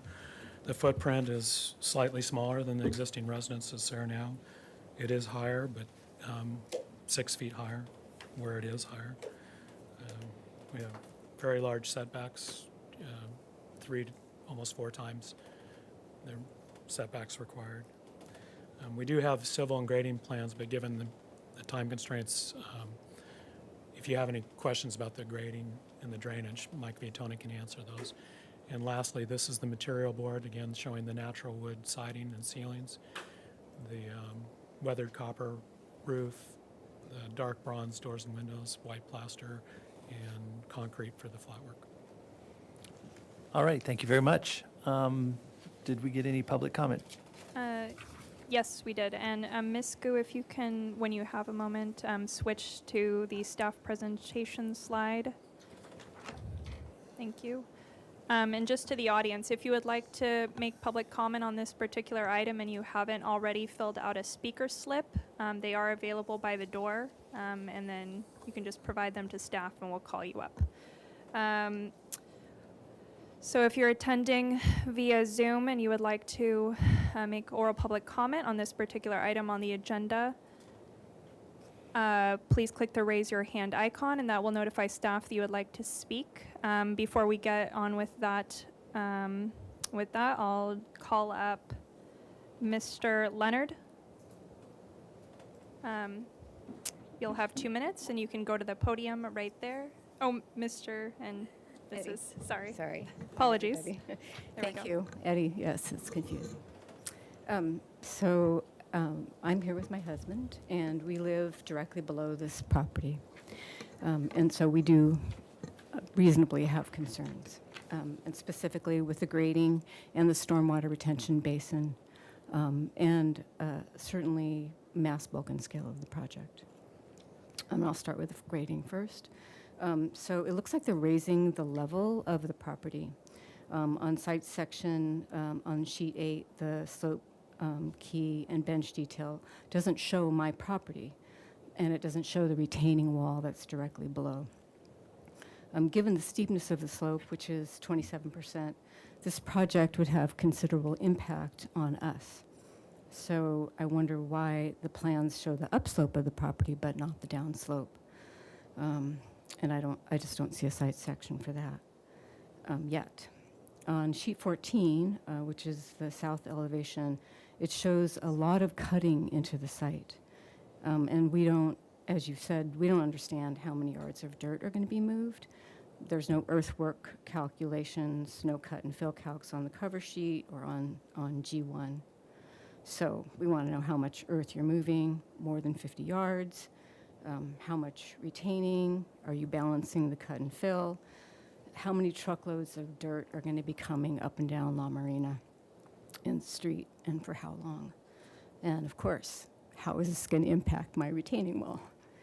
And then with regards to the stormwater, if you're putting in a large stormwater retention basin on this site, it has expansive soil. Anybody who lives in that neighborhood, us included, have problems with shifting. And this is going to put a huge amount of static pressure on the backside of our retaining wall. How much water are you going to be moving into this basin? Have you calculated this after the hardscape and water sprinklers are being installed? Do you have a soils report? So we are extremely concerned about earth and water movement. We have a photo that I can share with you of our view of this property. It's a lot closer than it appears on the site because it is on a slope. So, To bring it, yes. Ms. Leonard, your 2 minutes is up. You can provide the photo just to the board. And then, Mr. Leonard, did you want to also provide 2 minutes of public comment? It's Mr. Huff. Or Mr. Hoff, apologies. Oh, you're next. Okay, perfect. Great. Thank you. And you'll have 2 minutes whenever you're ready, sir. Where did you go to? Okay, hi. My name's Jeffrey Huff, and I'm the spouse of Eddie Leonard. Should be Eddie Huff, but she hasn't done that yet. So, our retaining wall is made of Keystone interlocking blocks and geograde mesh built 21 years ago, is leading at an angle of around 10%. 10%. We want to do a baseline study to establish the current state of our property and wall in order to assess the impact of the proposed project. Also, with regard to our wall and our property, will there be a bond to protect us if something goes wrong? What kind of surety will be put in place? Mass, bulk, and scale of the project. We are extremely concerned about the mass, bulk, and scale. Based on the drawings, there appears to be a significant impact on the privacy of our current home, as the proposed bill will more than double the size of the current structure and become invasive as it is so close to our home. When grading is said and done, will this project really come under the 30-foot height requirement? It's calculated at 29.9 feet, a questionable 2 inches of wiggle room. With the proposed grading, the 3 stories with large windows and decks looking onto our bedroom and yard, we'd like to understand how this project will affect our privacy. What plans do you have to mitigate this issue? Noise, lighting, landscaping. We want story poles to be erected and invite the board and members to visit and provide their assessment. We would like to have photo simulations of the proposed project and privacy mitigations from our property vista points. For the construction phase, what is the planned duration of the project? What plans do you have to mitigate the noise and the disturbance to our home and neighborhood? Do you have a communication plan to inform the neighborhood of what and when to expect the various construction phases?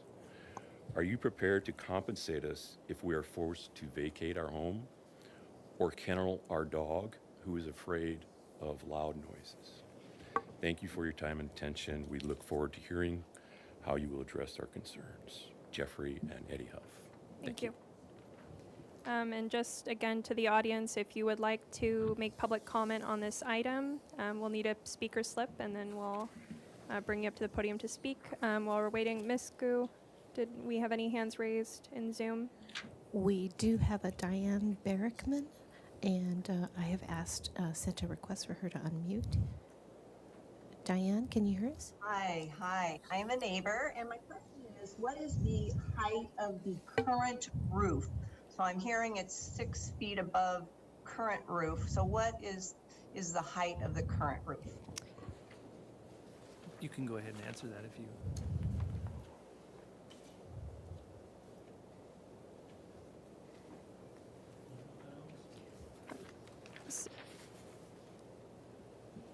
So Chair Miller, Well, I'm assuming that it's. that can be a question during the questions Okay, phase. we'll make that as a question. So Okay. please proceed because your Yeah, and time please is limited. keep it to just overall comments or any questions you would like the board to ask the applicant during the questions phase. Thank you.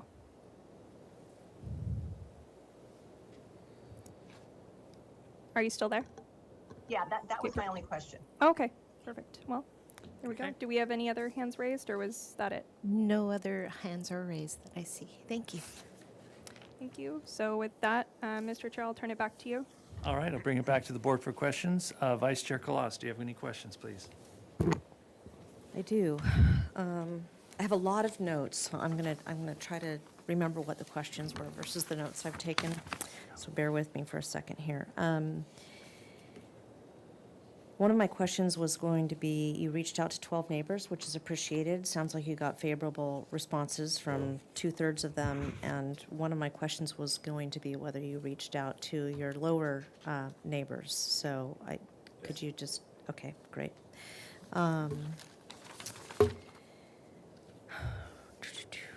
So yeah, I'd like to get clear on exactly what's happening in terms of heights, and it sounds like some of the commenters do too, because I heard 2 things from you, and so I'm confused. I heard that the first story that's proposed is the same height as the existing structure. I don't understand if that's the plate height or if that's to the ridge of the existing structure. In a later comment, it sounded like it was to the ridge. Yes. And if so, if the first story is if the top of the first story that's proposed is at the same height as the ridge of the existing home, and yet the second story that is proposed is only 6 feet above that, then I'm not understanding that, because it leads me to think that we've got a 5 or 6 foot plate height on the second floor. So could you explain that? Sure, it is to the ridge, to the pitch of the existing house. Okay. And so our house on the first floor has an 8-foot plate. Okay. And then on the second floor, it has a 7'9" plate. So if you add those two up, and then I think the existing house is probably 14 to 15 feet tall at the ridge. Okay. Does that make sense? So in other It words, there's does. attic space in the house. Is existing plate heights match on the first floor effectively? Yes. Okay, and you're taking advantage of that, of the incline of the existing roof to get only 6 feet of difference? Yeah, it just happens that's how it works out, because we have a couple of things. One, we have the low plate heights, and two, we have a very low pitch roof. It's 5/8 and 12 roof, which keeps the roof down lower than the existing house has at least a 3 and 12 pitch. Okay, great, thank you. Can you explain to the board a little bit better the relationship between the second story mass that's proposed and the westerly neighbor?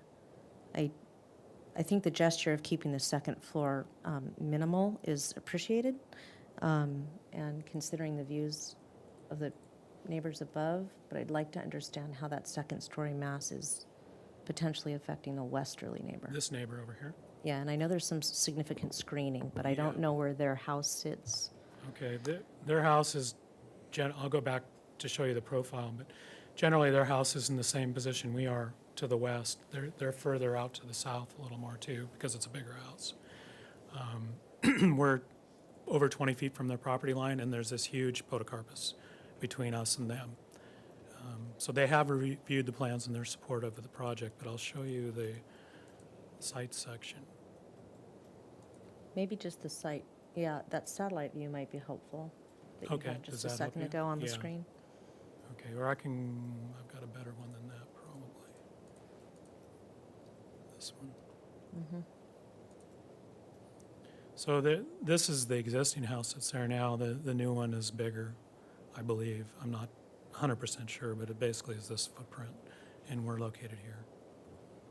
And does that westerly residence, because I'm assuming that's the one that just underwent some changes, does that have a second story element on it? Yes, it does. Okay. Clarification on the direction of the roof slope. It appears to slope towards the uphill side of the proposed project. Is that correct? In other words, water would shed on the It would north shed to side? the north, yes, to the uphill side. Okay.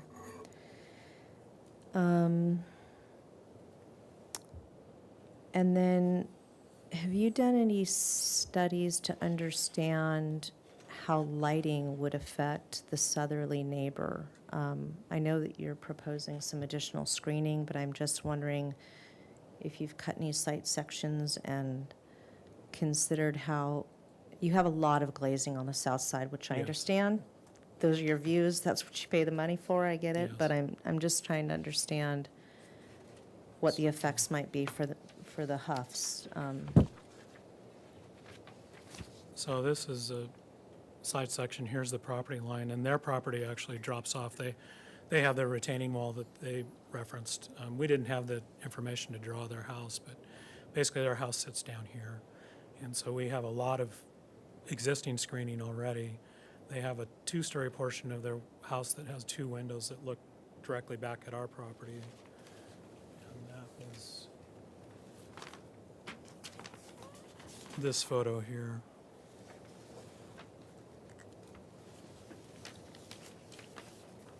So their existing windows are screened by the vegetation at the property line now. Again, that's a two-story element of their house. Where are you standing in this photo? Are you just We're standing on standing grade? right here, like if we were on this deck right here. Okay, thank you. And then again, just, we're proposing to increase that screening and provide further privacy between the properties. So can you indicate with your cursor where you think this screening that you're proposing would come up to approximately at that? I'm assuming that's, I don't know where you're proposing I that. think it's probably right in this area here.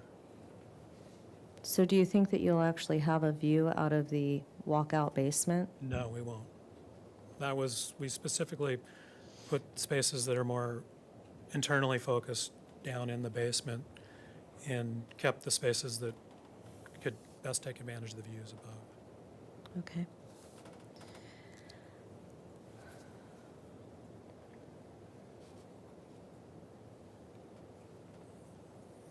Those are the only questions I have. Thank you. Thanks. All right, thank you. Board Member Arkalian, do you have any questions, please? I do. I have one. So yeah, if we can go to the south elevation. Sure. And I'm referencing page 30C of our guidelines with this question. So I understand the reason for the glazing, but I'm just trying to better understand the pattern, like the rhythm. There's just a lot of different sizes. I'm just trying to understand better. Better understand like the placement, the desired rhythm in terms of neighborhood compatibility for all the selected openings there. Well, the openings are basically so that the rooms can take advantage of the views. And also because the site is so steep, we don't have outdoor patio or terracing available to the main living spaces. So those openings open onto the decks that create the outdoor patios. The layout of the fenestration is just based on the architecture and creating those views, basically. Okay, that's all. Thanks. Board Member Klein, do you have any questions, please? Yes, civil. Do we know what stormwater tier we're in and BMPs yet? I believe we're in stormwater tier 2, and we're proposing two elements. One is recognizing the fact that we would be putting down more hardscape. We do not want to release more stormwater to the neighbors below us. And to that end, we're proposing to build a detention system that would be contained, that excess water that we're regulating would be contained in concrete chambers. And in addition to that, with the stormwater treatment element, we're proposing to use, per their standards, in the upper portion of the lot, we would propose to capture the water and then allow that to percolate into the ground. And then we understand that it does have expensive clay soils, so we'd be working with the geotechnical engineer to make sure that where we put those would be appropriate for the site and not to allow water to percolate down and cause troubles to the neighbors below. Great, and I'll just confirm for the record, you will have to get a soils report. Yes. And will you point out on the site plan where the capture is? Can we look at that just quickly? So the detention system would be below the yard space for the basement area. And then the stormwater treatment areas would be located higher up, closer towards the driveway area. Sir, if you can just make sure your microphone is on and then speak in, it should be light green when it's lit. Push the, that's, There it goes. Okay, thank you. So the hardscape is concrete, I'm assuming, not permeable, Because of the driveway, the hardscape has to be the steepness. concrete, yes.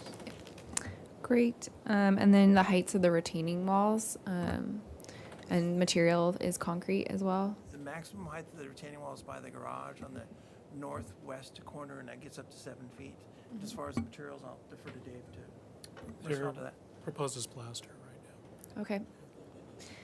Thank you. And just want to confirm existing trees, there's no significant trees being removed, correct? Now, there's one kind of leggy olive tree in the front, and that's going to be removed. The other significant trees on the side between the west neighbor and our property we're going to preserve. We're working with an arborist and with Amy Blackmore, landscape architect. So next round, we'll have a lot more information on that. Great, thank you. Those are all my questions. Thank you. Board Member Motisha, do you have any questions, please? Yeah, in your description of him. You want to get closer to your microphone. Yes. The description of your presentation, you state it's a one-story. Then the basement that you're proposing is going to be under that one story. Well, it's a two-story house, and the basement's going to be below the 2 stories. It's the existing. Oh, this. Right now, existing the house is an existing That's correct. one-story house. That's correct. Okay, so you're proposing a basement under that, because you've already stated that Yes, basically the one story is the first story of your new house. that's correct. I So missed you're it. going to dig out underneath, and what we're looking at, on this elevation, we're looking at something that's excavated out down below. That's correct. And also, I remember the project that Tom Ochsner's project was there was a, what do we call it, Concrete drainage swale. yeah, concrete swell, drainage swell that went along the south elevation of his property, the south property line. Does that follow the length of your property too? Are you familiar with that? I don't believe so. I think it ends before our property. It ends right at your property. So any water that's collected into that, I think you probably handle that. As far as what's happening off-site, we're not touching that. I realize Yeah. that. I'm talking about the water that's going to end up that's going to end up on your property. The water that comes onto our property will be collecting and routing through our detention system. Do we have any, Well, I'm thinking about a lot of water that's going to end up in that. Well, that's a good Drainage. question.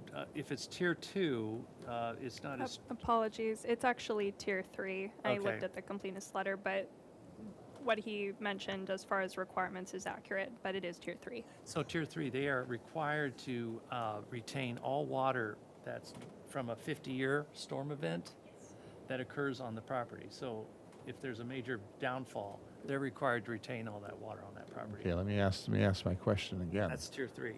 Yeah.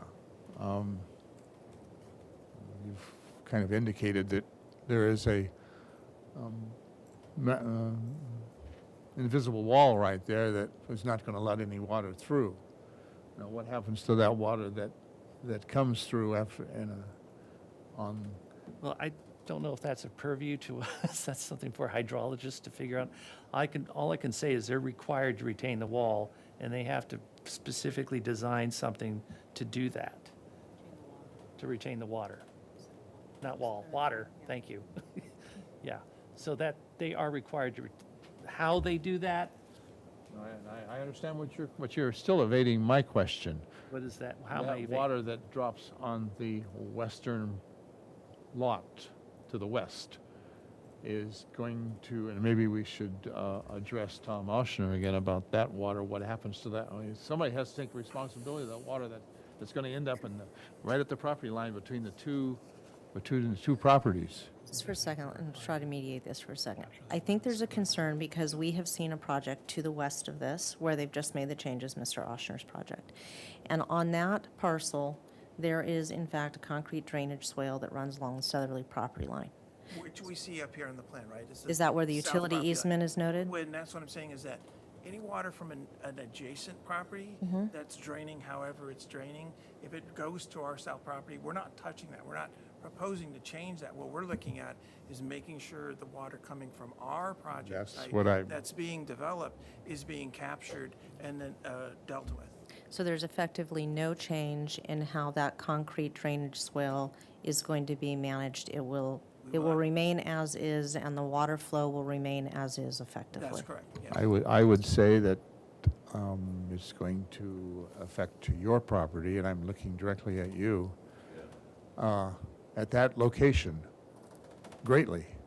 And I don't hear anybody taking responsibility. And of course, the architect for the previous project, Tom Ochsner, is not here to speak for that but I think that's something that we should bring up.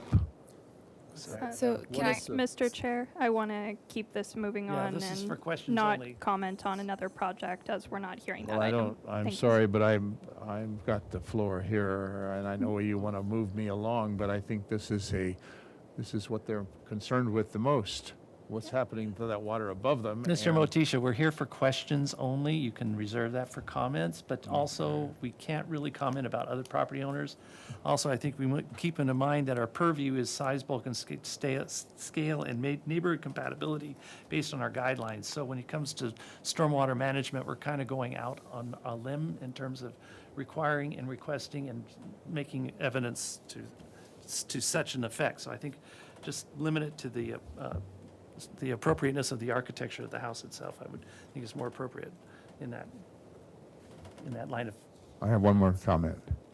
we're at questions, so I think, wait till you have your I don't know, comment. okay, I'll save my comments to.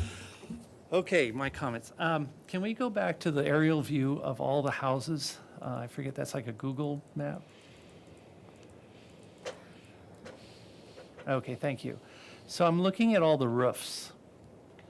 So do we know what the roof material is for Tom Oshner's new house? No, I didn't look it up. Okay, the roof material of the house on the other side looks like it's asphalt. The roof materials for the other houses on the south look like they're asphalt or cement tile. There is a house Yes. that your board approved a metal roof on. Okay. I believe it's this one here, that happens to be the same color as our roof too. Okay, So there is So- some precedent. is that the only roof there that, I'd have to, that one's obviously, you see it on the way up, so we looked it up, but I could look around the neighborhood and see if we could find more. Can I answer that, Dave? Sure. You approved a house up on Harbor Hills, which is within our nearest 20. Yeah. It's going to have a standing seam metal roof on it. 1135 Harbor Hills. okay, It's all right, Right up. all right, thank you. I think, I believe those are my only questions, so bring it back to comments. All right, bringing it back to comments, Vice Chair Kalas, do you have comments, please? Yeah, can we just look at the exterior elevations again, please?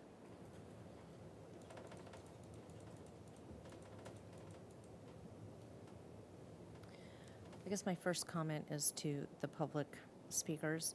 I absolutely understand your concerns, especially if there's expansive soils in this neighborhood. And I would probably be here speaking too. Unfortunately, as the chairperson has said, our purview is very limited, primarily to aesthetics. And so I would encourage you to have further conversation, if at all possible, with the applicant and their representatives in terms of the hydrology issues that you have concerns about. In terms of the project itself, I think that, clearly we're dealing with some pretty modest plate lines here, or plate Yeah. heights here, and so I really appreciate the fact that the applicants are coming in with something modest in that way, in an attempt to try to keep, the scale of the project down relative to street elevation. I generally like, I think that the architectural design is appealing. I'm a little bit concerned about the very light color that's proposed. It looks a little bit different on the elevations than on the color boards. The color board looks a little bit more fleshy, maybe a little bit more neutral. It might help to reflect that better on the elevations because it looks very stark in the elevations. And I would be concerned about a bright white there reflecting on the hillside. I think that all three elevations look really consistent except for the southerly elevation. And I clearly understand what's driving that. But I think there could be some more study done in that area. There may be some advantage to you in terms of costs if you were to reduce some of the glazing just from a structural standpoint. And I think it would help to reduce, glare and lantern effects for your southerly neighbor. So I would highly encourage consideration in that area. Those are probably my biggest comments. I think that finding a balance between the screening between you and the southerly neighbor or the Huffs, and privacy and yet views, I think it's going to be a challenge. And I think a north-south elevation that is more comprehensive and that cuts through the Huffs' property would be very informative in regards to that. All right, thank you. Board Member Ari Callion, do you have any comments, please? I do. So first of all, I believe quality architectural materials are used. I appreciate that you providing a material board at this stage in the process. I believe the low-pitched roof is aesthetically appropriate and compatible with the neighborhood rather than flat roofs. I believe the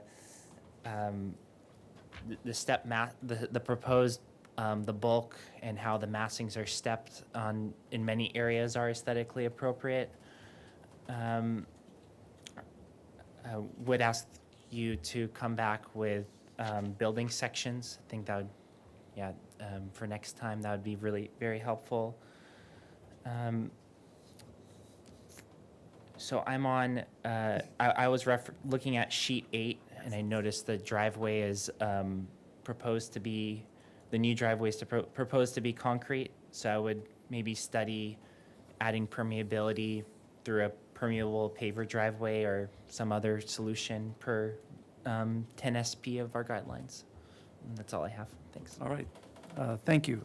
Board Member Klein, do you have any comments, please? Yes, I agree. The mass, bulk, and scale is considerate and sensitive to the topography of the site and the neighborhood, and the materials are high quality as well. And the FAR is also sensitive to the site. I look forward to seeing a landscape plan, and a comment would be in the detention basin, screening that and making that look more naturalistic is always nice for the homeowner. And just wanted to make a comment that the city of Santa Barbara has very strict stormwater measures, and if anything, I believe that there'll be less runoff from the site. But I'll let the civil engineer speak to that. Thanks. All right, thank you. Board Member Motisha, do you have any comments, please? Yeah, I also like the size, bulk, and scale of the house. And I think comment Board Member Foss about colors. So do the colors and not make them so stark. We'll tie the southern elevation in with the more stronger looking northeast and west elevations. Apologies, Board Member Motisha, can you make sure your microphone's on or close to it? Thank you. I can't relax here. I think my comments about the water, I understand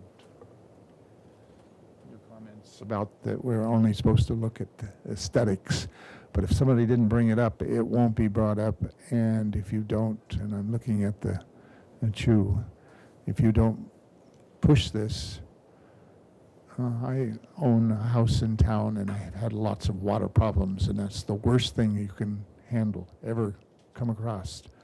And if this is not pushed, nobody will take responsibility for that Mr. water. Motisha, it's all due respect. I understand what you're saying, but it's not our place to push water storm management. So please don't even go there. Thank you. I stopped. Comments are finished.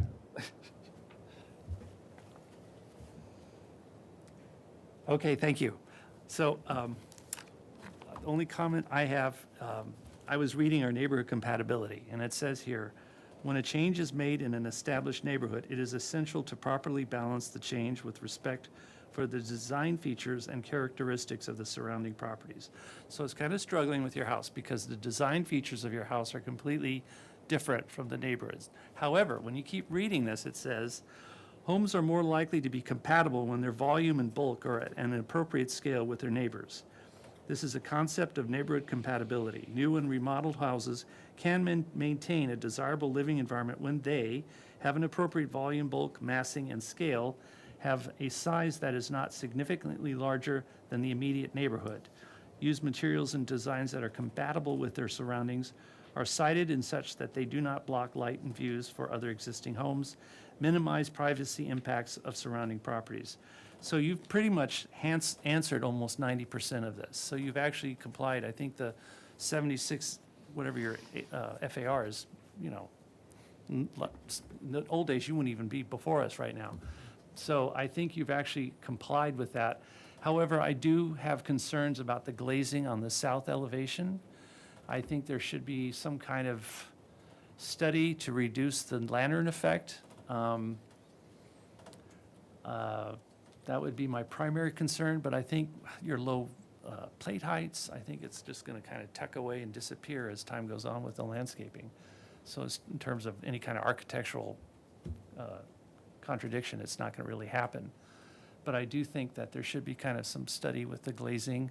It's a little large, it's a little excessive, and I think that should be reduced in some way so it doesn't seem so overwhelming. It doesn't seem consistent with the other elevations. However, it makes perfect sense because you got this spectacular view. So, you know, it's kind of like trying to figure it out. So I think those are my only comments. So if someone would like to entertain, they're here for concept review, they're here for comments only. If someone would like to entertain a motion or. So are we just making comments, or we make a motion with comments? This is a formal concept review, so you do need a motion, but it would be continued to the full board, right, for additional review later for project design approval and final approval. I'll go. Okay, so I'd like to make a motion that the project be continued to the full board with the following comments. The board generally feels that the project is compatible with the neighborhood in terms of size, bulk, and scale. We appreciate the modest height at which the plates are set for the residents, and the manner in which the massing on the second floor is primarily distributed on the westerly side in order to help protect neighbors' views to the south. The board is in support of the materials being proposed, but would like to request of the applicant that they consider a more muted color for the plaster or stucco, and that the applicant return with one or more studies of the southerly elevation that potentially reduce glazing and a lantern effect for the southerly neighbor, and that the applicant return with a full landscape plan and additional information included therein in terms of the stormwater management. That's my motion. All right, thank you. Do I have a second? I'll second. All right, may I have a roll call, please? Here we go. Board Miller. Yes. Okay. Board Member Arkelian. Yes. Board Member Colas. Yes. Board Member Klein. Yes. And Board Member Mutisha. Yes. Okay, motion passes. Thank you. All right, thank you. Thanks for your time. Uh-huh. Would you like us to take these drawings? or- Yes. Sure. You can do a comment? What's that? Yeah. I know, I'm going to have to work on that. Oh, we would like to make take a 5-minute break. Please be back at your place at 5:40.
Hillcrest Road. It's a proposal to demolish a 2,536 square foot single-story, single-unit residence and a 647 square foot attached garage, and construct a new 4,500 square foot single-story, single-unit residence with a 453 square foot detached conservatory and a 510 square foot detached garage. Chair Miller, your microphone. Thank you. The project includes new landscape and hardscape improvements, associated grading, a new pool, and a new exterior barbecue area. Project design approval and final approval are requested. Neighborhood preservation findings in Hillside Design District and slope lot findings are required. Project was last reviewed on May 10th, 2021. Do we have minutes for the? to Yes, speak into the and record? I'm pulling them up right now. So okay. So the last meeting was May 10th, 2021, and the motion was continue indefinitely to the full board with comments. The applicant shall retain an arborist to evaluate the trimmings of the oaks that has already occurred, as well as address any disturbance that will occur in or around the drip line of the oak trees. The applicants shall provide complete grading calculations and a conceptual stormwater management plan as part of their next review.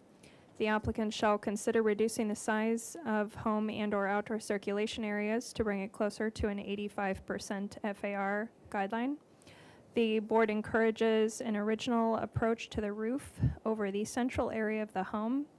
Paving materials for the driveway should be consistent or compatible with native sandstone, and that the native sandstone walls that exist at the entrance of the driveway on Hillcrest Road remain. The applicant shall provide footprints of the adjacent immediately surrounding structures on site plans when returning to the board. The motion was by Vice Chair Collas, seconded by Ziegler, 500. Sweeney was absent. Motion carried. All right, thank you. If you could. Thank you. My name is Tip Goldman, and this is Kelly. Hello. From the Warner Group, and the last time we were here actually was over 1 year. Yeah. Year ago. Apologies, sir. Can you just turn on your microphone? And then You got it. should be lit up. There we go. Okay, perfect. And well, it took us a year to do all the drawings, Wow. and so we are back. Okay.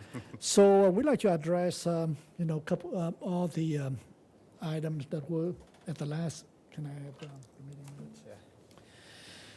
Okay, so number one, we did retain an arborist, and Kelly will go through the report.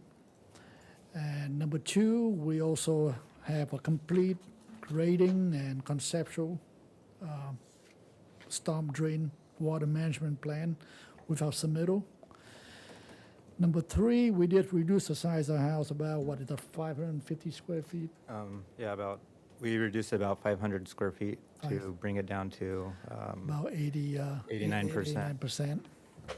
Number four, we have a sloped roof over the main central area. Number six, our landscape team, Mark Tessier, will be presenting the driveway materials and everything. And number six, we do show the footprints of all the adjacent neighbors. So the project remained the same as what we presented a year ago, except one major change. We shifted the driveway from the western edge to the other side of the site, because that was because the discussion we had the fire department, and we had to make it less steep, and that resulted in shifting the driveway. So you want to show the new driveway? Yeah, I'm getting to it. Here we go, go back. I just saw it. So now the driveway is coming in about the same location. We're veering to the east side, and we curve back to the same way it was at the motor court. And by doing that, we were able to make the driveway less steep, and that's one of the requirements from the fire department. It was about a 24% grade Initially, down to 18%, 18%. which the fire department was accepting of. And because of that, we changed the design for the garage, which is completely, almost completely underground, which is a square, low thing you see. The house is the same, except a little smaller, so, want to go through the drawings? Yeah. Maybe go through the list here? Yeah. The arborist. Was that the old site plan? This is the new one? This is the this is the new, new yeah, one. this is So the new you've got site the plan. New driveway doing this. So this is, yeah, Before, it went straight. it went to the around west this and- way yeah. prior, and now we swung it around this way. Okay, so Arborist. let me go through the, let me zoom back out here. Oh, yeah, that's easier. We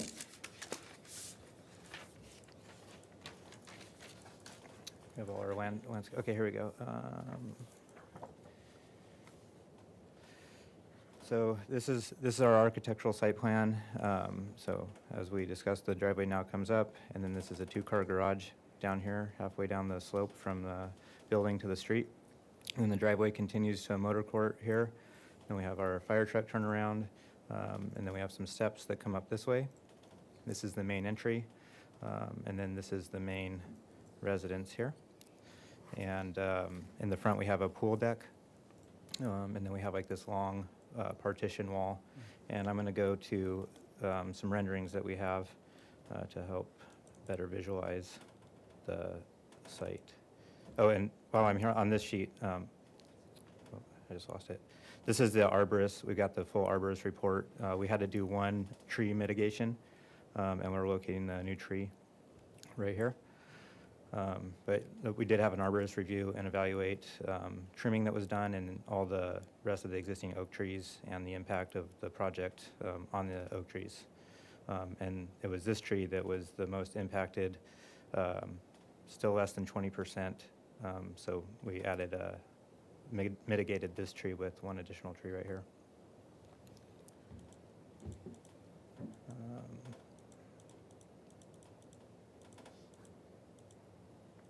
Okay. So here's our material board. The house stays the same from the last rendering. And the renderings, start with this one. This is the view as you come up from, Hillcrest Road. Nope, not this one. Sheesh.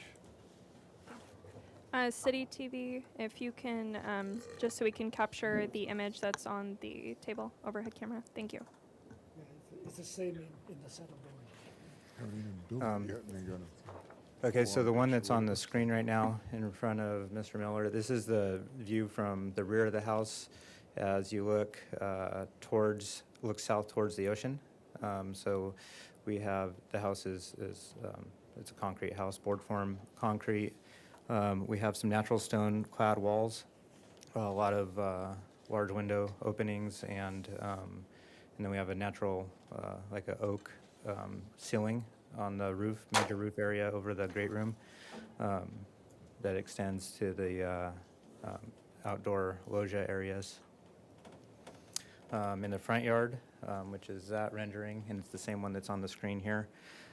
This is what you see as you drive up the road from Hillcrest, and so that building element on the left side, that's a little conservatory, and then we have the pool that has like a plexiglass edge around three sides of it, and then there's the main house that's further beyond, and then there's a couple bedrooms off to the right. And we have that long linear axis of a concrete wall that goes from the left side of the pool on the screen, and it continues all the way through the house out to the back side, which is right over there on the other rendering.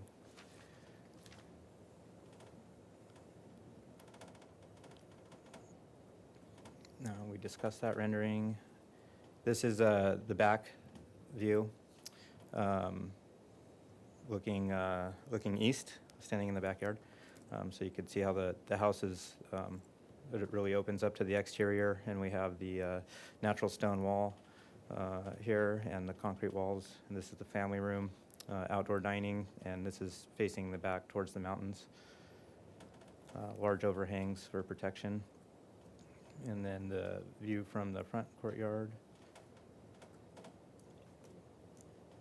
This thing is really fast, sorry.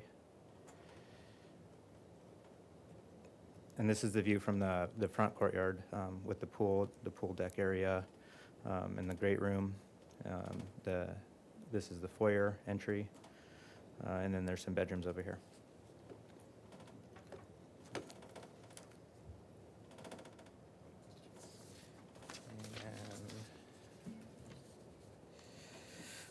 So to address some of the other comments,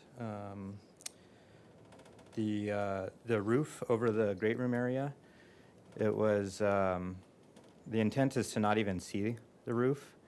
So the house is just under 17 feet. It's about 16'7" max height. And the house is literally right on top of the ridge. And so our intent is to always be viewing the house, looking up towards it, so you would never actually see the roof itself on top. But the roof is it's just a low slope standing seam metal roof. The driveway, we'll have the landscape architect discuss the driveway, the paving materials and everything like that. And I'll go back to the site plan to show the footprints of the existing house, or the existing houses around. Yeah, here's the roof plan. That's the higher roof area over the great room.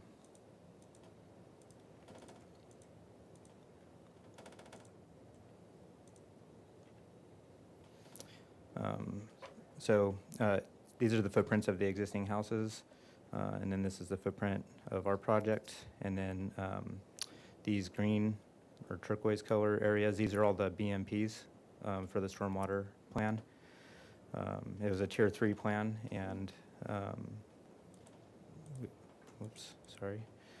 And I prefer presenting with regular plans. I know. Sorry about this. Okay, this is the stormwater tier 3 stormwater plan. So the green is considered what we removed. The red is the hardscape.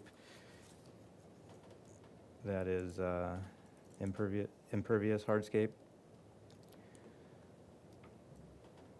That's new, and then the orange is replaced impervious hardscape, and then the blue is the permeable area.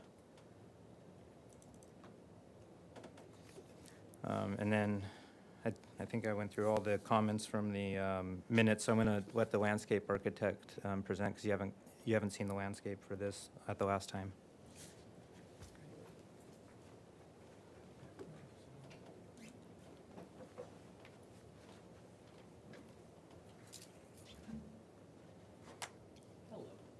Hi, welcome. So we were lucky enough to inherit a pretty amazing site and a client who is in love with his oak trees.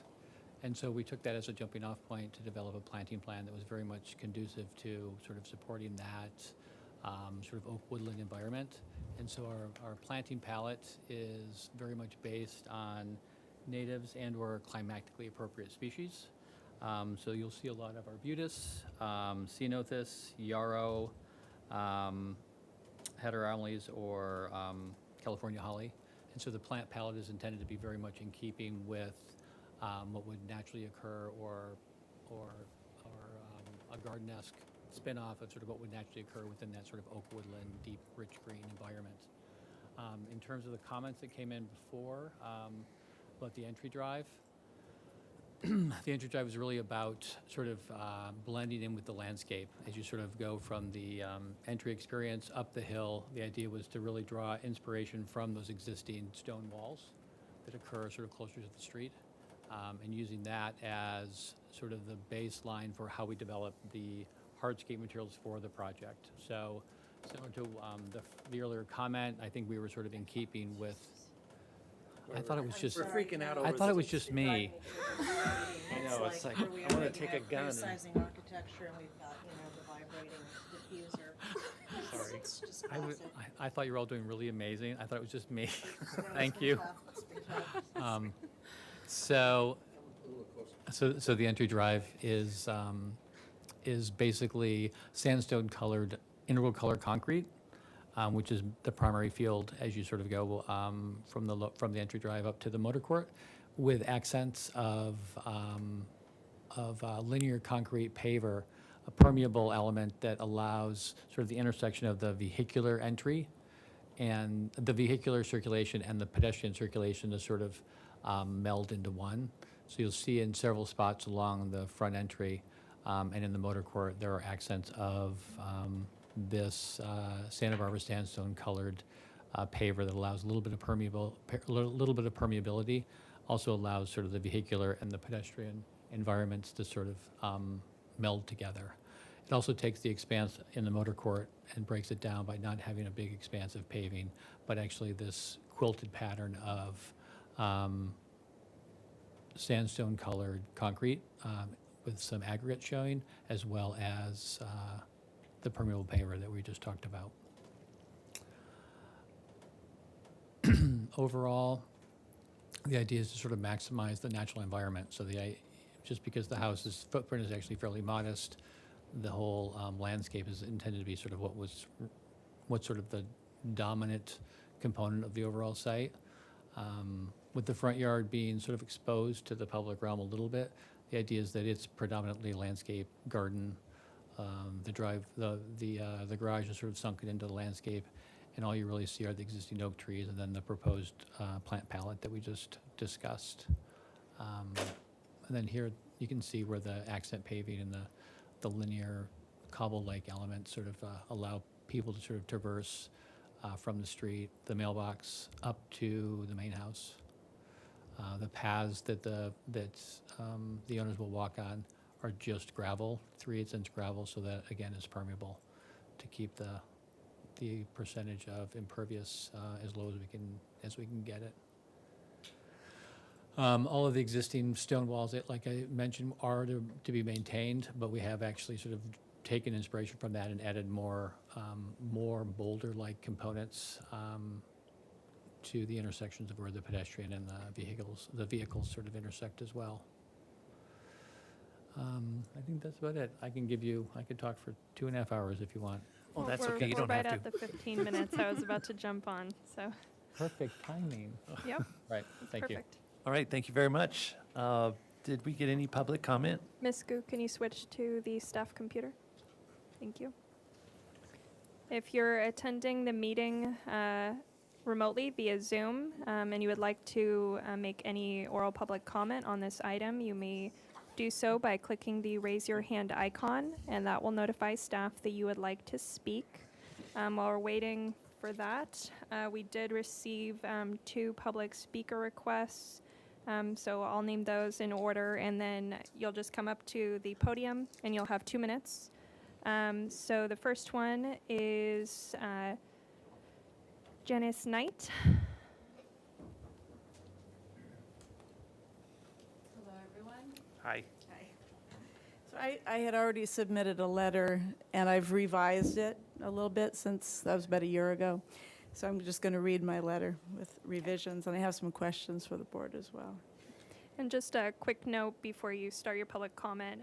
So if you have any questions, you can ask them just for the board to comment on later during the questions portion. There's Okay. not really a dialogue that goes Okay. back and forth. Great, thank you. All right. Excuse me, 1 second. Are you a neighbor or? Yes, yeah, that'll all be clear in my letter, but I live next door. Okay, Okay. good, thank you. That's what I wanted to know.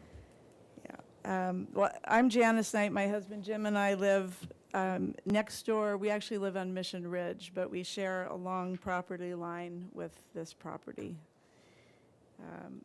We watched the last board meeting, and I want to clarify some information about our neighborhood. One of the architects, I'm sorry, I'm not sure which it was of you that said this, that stated that the homes near this project were 1970s and 80s homes of not very much significance. While it is an eclectic neighborhood with homes of all ages, most of the homes adjacent to this Hillcrest property are quite a bit older and some are architecturally significant. Our home shares the long fence line and most of the length of that eastern border.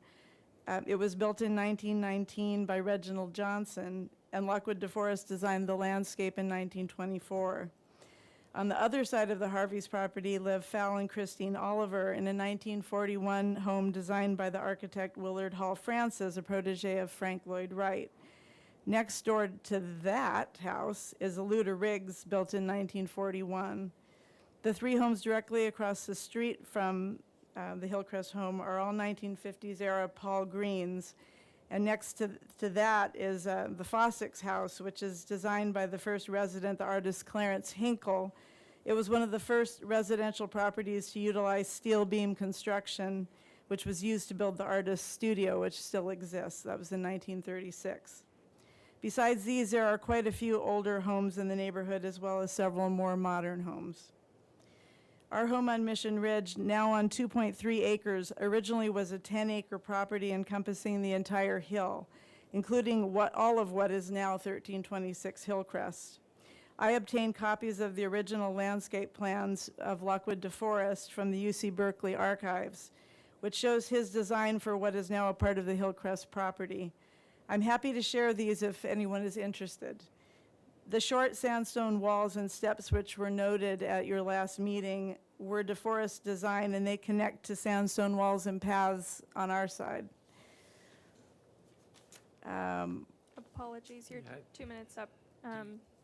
It's up I to you, can Mr. keep going, or Chair. my husband can read. The re- You know. Yeah, to have your husband cover the second part, if you Sure. would like. Sure. Sure. It sounds like you're giving like a historical, Yeah. who, I don't think that architect's on our board anymore, by the way. I think he's, And then, are you Mr. Oliver?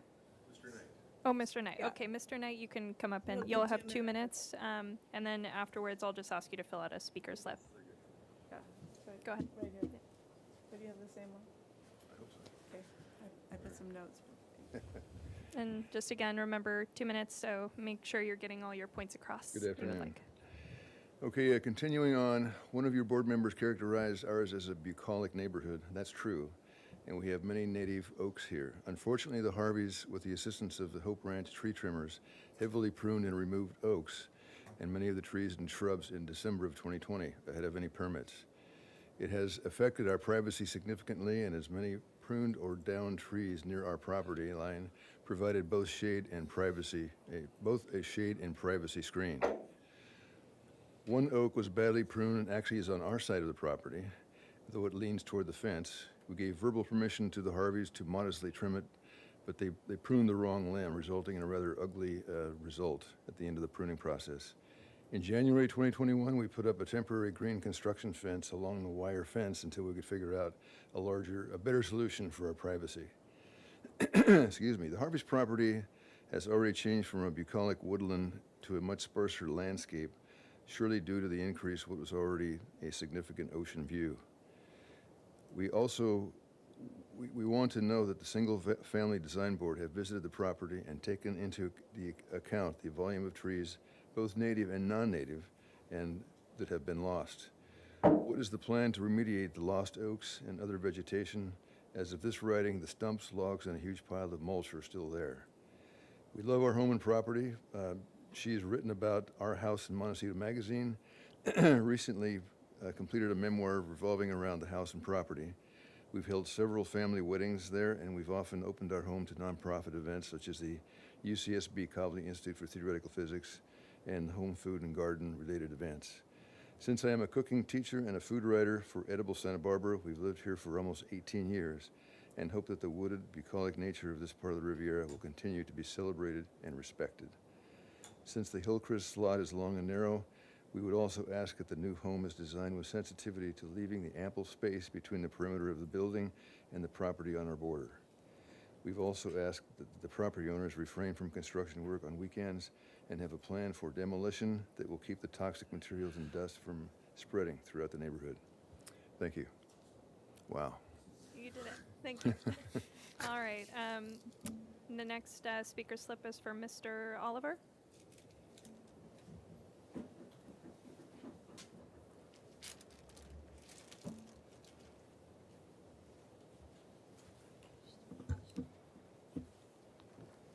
ladies and gentlemen of the board. I am Val Oliver. I live on the western side of the property at 1400 Hillcrest Road, have lived there for over 40 years.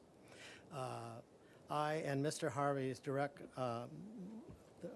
westerly neighbor, and there's three things we're very concerned about. Number one, that strict environmental regulations must be put into place during the demolition of the existing house to mitigate and minimize the release of asbestos, dust, and dirt into the air of the surrounding properties, mainly our house and the Knights, of which our habitable structures are very close by. In fact, we're right on the line there. No construction parking should be allowed on Hillcrest Road at any time.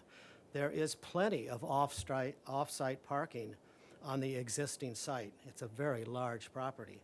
Hillcrest Road in the blocks of the 1300 and 1400 is especially narrow, easily blocked, and with the anticipated extreme fire danger this year, this important Upper Riviera evacuation artery, and I stress artery, must never be compromised.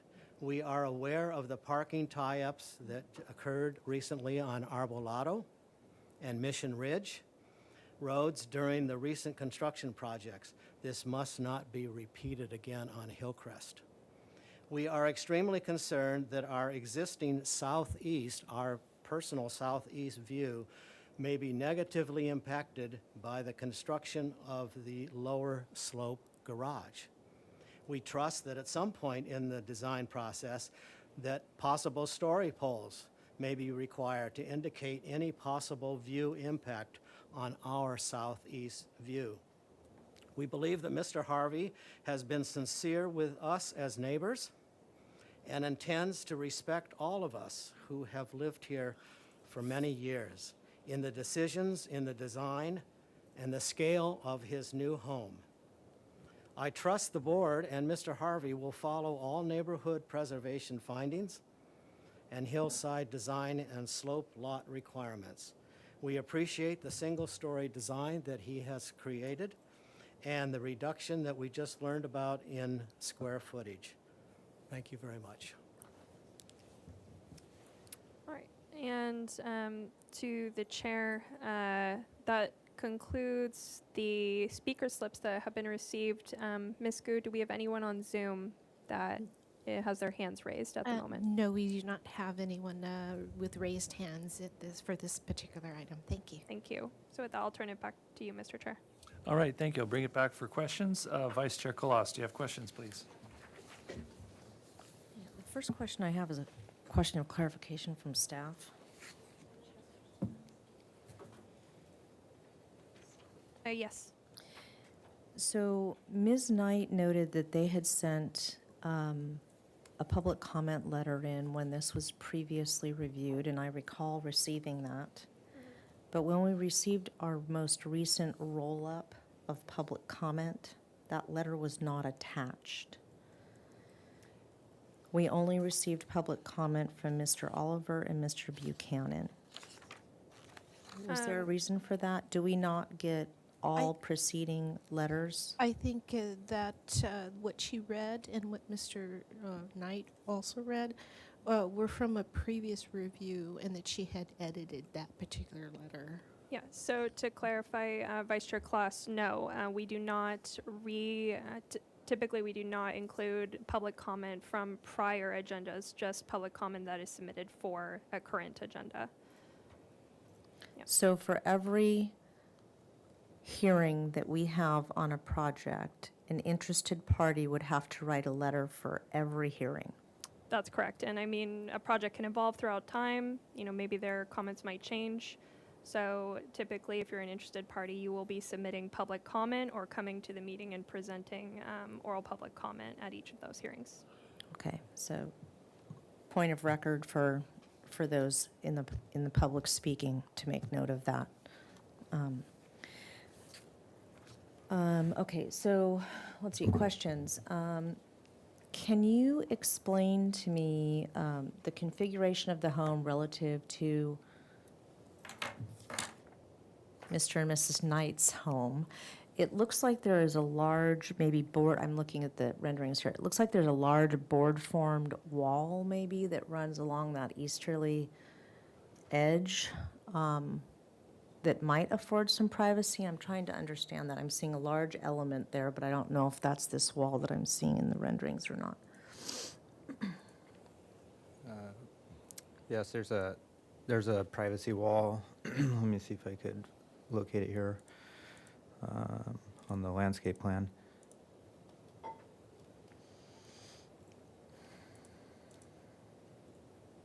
So there's a large concrete, or 8-foot tall concrete wall that runs essentially from where the northernmost part of the house is, and it runs along the entire length of the house till the edge of the living space and halfway through the pool deck, and then after that it's just a open chain link fence similar to what's existing. Okay, so that's not part of the home, though. That is a site wall This that's is on the yeah, property it's on line? the property line, correct. Okay, and how tall is that wall? I believe it's, Should be 6 feet. I think we should, it was 8 feet. 8 feet max, poured-in-place concrete privacy wall, and a hedge along length of residence. Okay. Were Mr. and Mrs. Knight consulted on that, or was there any discussion with the neighbors that they would understand that they're going to have an 8-foot wall right there? No, they weren't. Okay. The other question I had is, can you go to the existing site plan that you had, please, that showed the existing configuration of the driveway, so we can just... The survey or the previous The survey submittal? will work. Okay.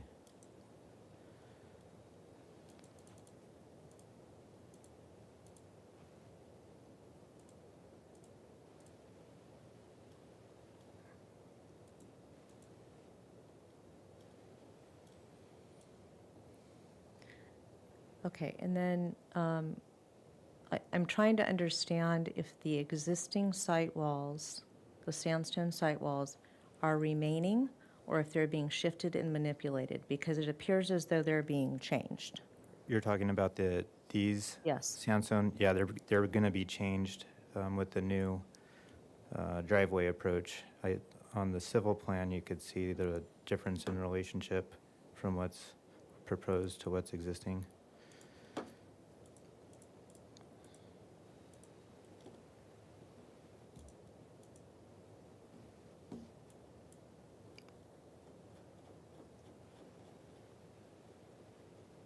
You guys have done a lot of work, so the drawings are more difficult to read because there's I'm just so sorry, much yeah, information yeah. on them now. It's easier. Yeah.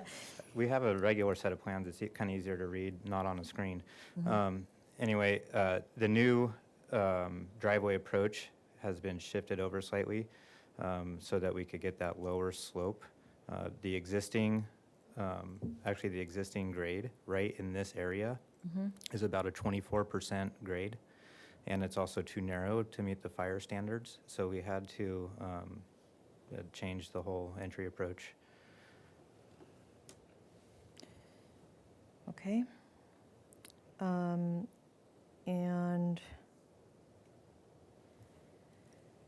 two more questions. The arborist report that was submitted, which I haven't reviewed, is that, I'm a little bit confused by some comments that were made in the presentation, because it sounded like there was only one oak tree or specimen tree that required mitigation. And yet I'm hearing from the neighbors, and I have viewed the amount of rather robust pruning that occurred on the oak trees. So I find it hard to stomach that there's only one tree that requires mitigation, and I'd like to understand that further. Maybe that's a question for the landscape architect. Well, from our arborist report, the mitigation is for what's proposed from what's currently on site and then what's proposed. And so the affected root zones of the oak tree required one additional mitigation measure. So it's only, so the arborist report, this is my concern. The arborist report is only addressing what exists now versus what's proposed. It did not address the hard pruning that occurred before. Is that correct or not? He does address it in the report here. And I could read it to you if you'd like, but yeah, maybe I can address that issue a little bit. So when Mr. Harvey bought the lot, was it 2 years ago? And you know, his objective to keep all the oak trees, but he loved the oak trees. However, you know, he really concerned about the fire issues because all the tree hasn't been trimmed for who knows, you know, maybe 5-10 years. So his objective was only try to trim the trees so that way, you know, they can be a little lighter and give them room to grow. And that's exactly what he did. And so he retained a company called Hope Ranch Tree Trimming, had nothing to do with Hope Ranch. And Mr. Harvey, he's not from town.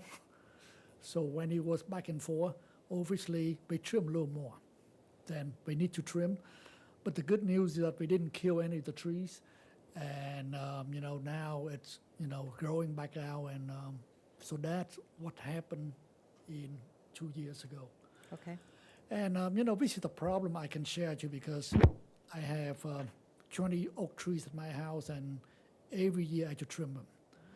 And it's an expensive thing, but, you know, you have to maintain them. You cannot just let them grow and then 5-10 years and everything, you know, bushy. And what happened, you know, it doesn't mean that it was bad that we trim it. It's just that it hasn't been trimmed for a long time. That's really coming down to that. So the arborist did address the one tree, right? And can you read the comment? Can you just point out the section, the arborist It's- report it's that the addresses the pruning that occurred it's the third previous if to you the look at the project? screen right here, it's this paragraph right here. The last sentence is good.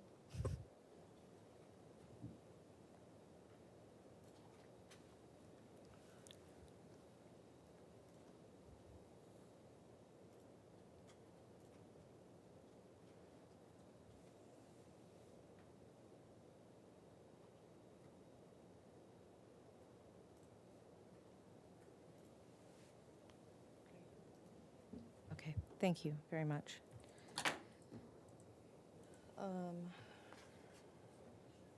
The last question that I have is related to privacy, both for this owner as well as adjacent owners and those who transit the neighborhood. And it relates to the pool, also fencing of the pool. So I'd like to know how you propose to address code issues related to fencing of the pool. And I would like to know what landscaping is proposed so that those who are transiting the neighborhood don't need to look at Mr. Harvey's wife or girlfriend in a bikini in a pool. If you could explain that to us, that would be appreciated. She just left the wife, so. Okay, well, maybe it's the girlfriend then. You know, there's one thing I'd like to point out to the next door neighbor. You can see the distance between two residences are quite far apart. You know the distance, Kelly? I'm not sure. The eastern neighbors. On the east, Yeah. the distance from here to here, if this is a 15-foot, So we are at least about 15-foot setback, then this is probably 60 feet. So about 80 feet apart. It's not like we are right next door to each other. Yeah, and so because of that, you know, I assume we have some screening right along that edge. Correct. Yeah, there's going to be a hedge on our landscape plan. So there's a concrete wall here, solid wall, and then there will be a hedge as well, and then the same thing along this wall too, or along this property line for the length of the house portion, and then we want to have just open fencing similar to what's existing for the remainder of the perimeter or property line. And then at the entry, we have a motor gate and a pedestrian gate. That's how we take care of the pool. Mm-hmm. And the pool is right on the middle of the site. We did it intentionally, so it's as far apart from the neighbor as possible. And let me see if it, Will there be a sight line from Hillcrest to the pool? you can't see the, I think I have an image here. You can't see the area where the house is from the street.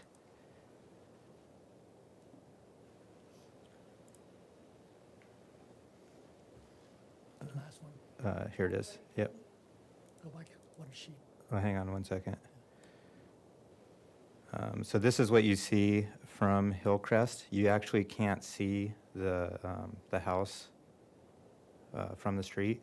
And then this view is from the existing motor court area, looking back down towards Hillcrest, and you can't see the street. It's just not visible with the slope of the site and how far set back the house is. And then on this is a drone view of what we're talking about. So the house is way back here. The new pool would be about right here. And then Hillcrest is down here. So it's just not, it's not visible from the street. Is all the vegetation there that's providing the screening going to be kept? Or is that going to be affected by the It'll rework either, of the well, driveway? the new driveway will impact some of this existing vegetation, but we will provide additional vegetation and screening. And Mark Tessier could speak to that if he'd like. Okay, just for a point of record, you can see the house from the street. If you're looking at it from the, I guess it would be the left-hand side of the driveway. If you're coming down Hillcrest, you can view the home that exists right now from that perspective. from I that- walk this all the time. Okay. You can see it. To address the privacy concern of that view, we have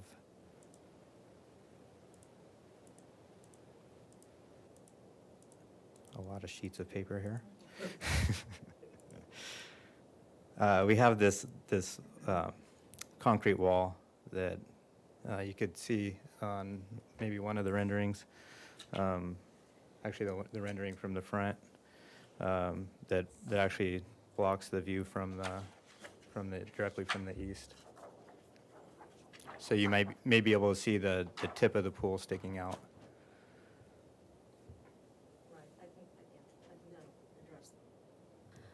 I think that wall will address the privacy issues for the Olivers, but I'm not sure if it will from the street. Those are all my questions. Thank you. All right, thank you. Board Member Ari Kalian, do you have any questions, please? I do. I'm on sheet L 2.1 of the, I believe it's page 14. So yeah, I saw some details about the decorative metal entry fence. I just would, I'm not sure if there's some details of what the proposed appearance is going to be, a pattern, or if I missed that upon reviewing this. You want to speak to that, Mark?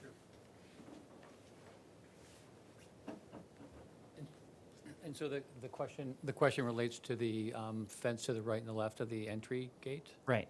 And so it's basically just intended to be a wire mesh fence, mainly for pool enclosure. It's sort of a higher grade, more sophisticated version of chain link, and it will be sort of planted out with bay laurel and ceanothus, things like that. So the idea is that it's really just sort of more pool enclosure than it is decorative. So the idea is that it sort of disappears into the landscape and isn't really that visible. Okay, thank you. That's all I have. Okay, Board Member Klein, do you have any questions, please? The landscape architect might want to go back. Is there a detail for the entry gate at all? It's here. Yeah. So the idea is that to the right and to the left of the entry gate is the board formed walls that mimic some of the architecture being brought into the landscape. The entry gate itself is intended to be Corten steel, something that's sort of neutral and sort of blends in with the landscape, a little bit similar to the tonal quality of the sort of the hills beyond. It's about 25% visible or visually transparent, It hasn't been 100% designed, but it is basically a perforated metal panel that will be somewhat transparent so you can see light and people through it, but it wouldn't be solid, but it wouldn't be, completely like a typical vertical picket or anything like that. And will one day be a part of the construction documents. Okay. And the height, do you have a height? Right now it's 7 feet. I think it's 8 foot max and we're going 7 feet. So it's just a little bit above eye level, but not any higher than it needs to be. Great. And then can we go to the landscape planting plan? And you said there'd be hedging in the front of that, Laurel? The fire department is sort of limited exactly how hedged it can be. So right now it's fairly dappled. So it is some mixture of bay laurel and other. Move to the front. Oh, I'm in charge, aren't I? And I actually don't. Lucy? There we go. Yeah. So the screening, both on the property lines and in the front, is a mixture of a variety of heteromelies or heteromelies, or what's the common name? It is Toyon or California holly. There's adenanthus that grows about 6 or 8 feet high. There is Laurus nobilis, which grows about 6 or 8 feet high. Myrica, which is, what is the common name? That's okay. Myrica. I know the botanical. And then could you go over the BMP plantings as well? What those are? And so the Susum or the rain gardens are primarily, what did we decide? Was it primarily Carex? Yeah. So Carex tremulacola is what we're using primarily for those zones. And then I had a question for new trees. Is it just the one new oak? The one new oak and then arbutus as sort of a mid to understory plant. And what size is the new oak? Is it The oak is 24? just going as a 24, I believe. And then I think it's the west side of the property. How come that was left open? No new trees were planted at the front. I thought we determined that the views and the existing canopies were adequate. And then we just used the ceanothus and other understory species to sort of address sort of the 0 to 10 feet. If you were to add new trees, would it block any views for the property owner? I don't believe so. And then just clarifying the fence. I'd say the arbutus more so than the oaks.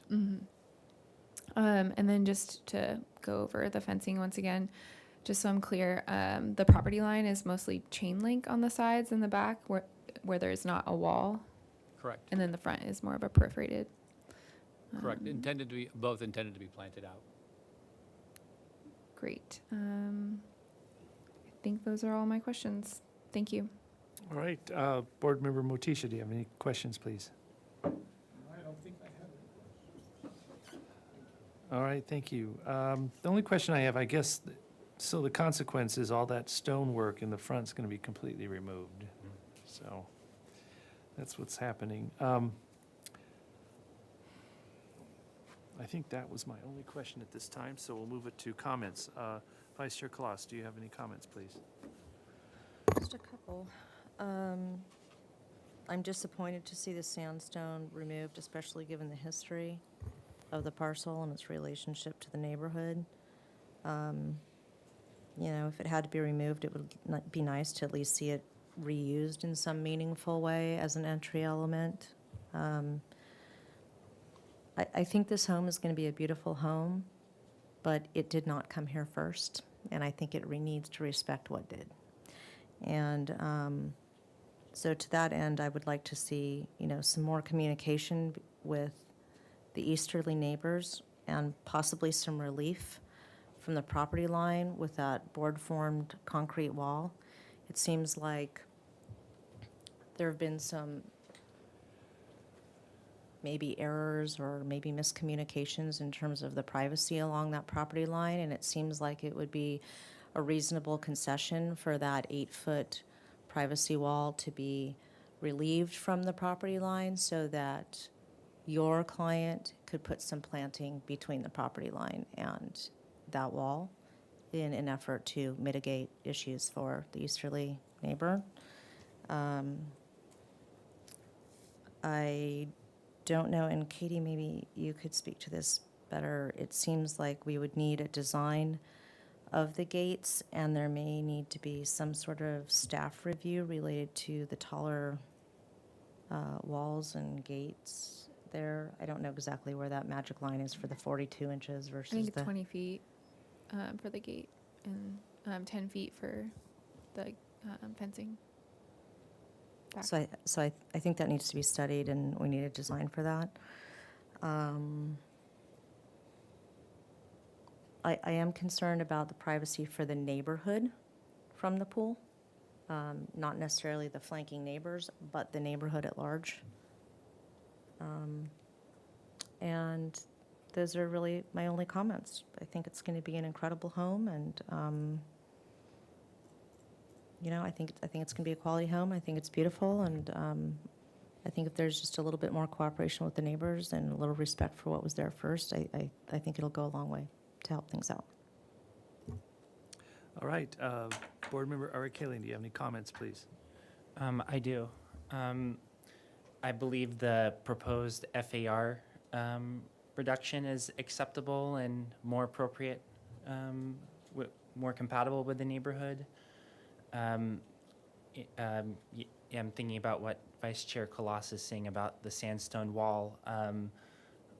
Believe that can be restudied, maybe possible reuse, and coordinate it with the proposed metal entry fence and the entry gate. Maybe some kind of, if there's any kind of way that those two elements can be integrated, or believe that's an important element for the neighborhood. And that's all I have. Thank you. All right, Board Member Klein, do you have comments, please? Yes, I appreciate the use of the sensitivity in using native plants and the protection of the oaks and the mitigation and the arborist report. Also appreciate the reduction in square footage for the site, for the FAR. I think the sandstone boulders throughout the site is nice. I would consider I also would like detail for the entry gate for final. Consider the pillars maybe being sandstone to relate more to the historic nature of the site.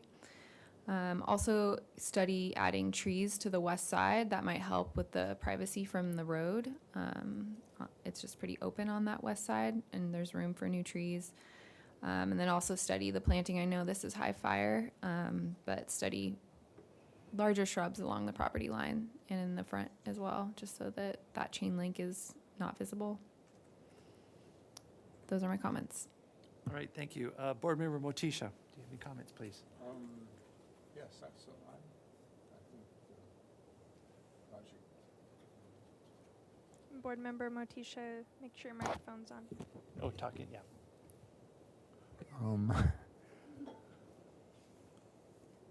I've been involved in houses like this for probably better than the first half of my whole architectural career, because I worked for Jack Winter for years. I worked for him for over 35 years, and did a lot of houses that were not too much like this, but very modern, very unique, and great lots.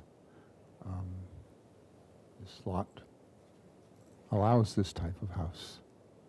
I think it goes along with our guidelines. It's kind of hard for me to pick things that Board Member Klein has had and mentioned, and different things about privacy. But this house sits pretty much on the top of the hill, and it's wide open. You can look from the ocean through it to the mountains behind. Yeah, I can support it. That's all. All right, thank you. Yeah, my only comments is I would like to see sandstone. I'd also like to see a detail of the gate. I like some special thought and study about that. And based on the previous comments on the board, to have a more traditional approach, to be more respectful for the historical nature of the property. I think that's a great idea.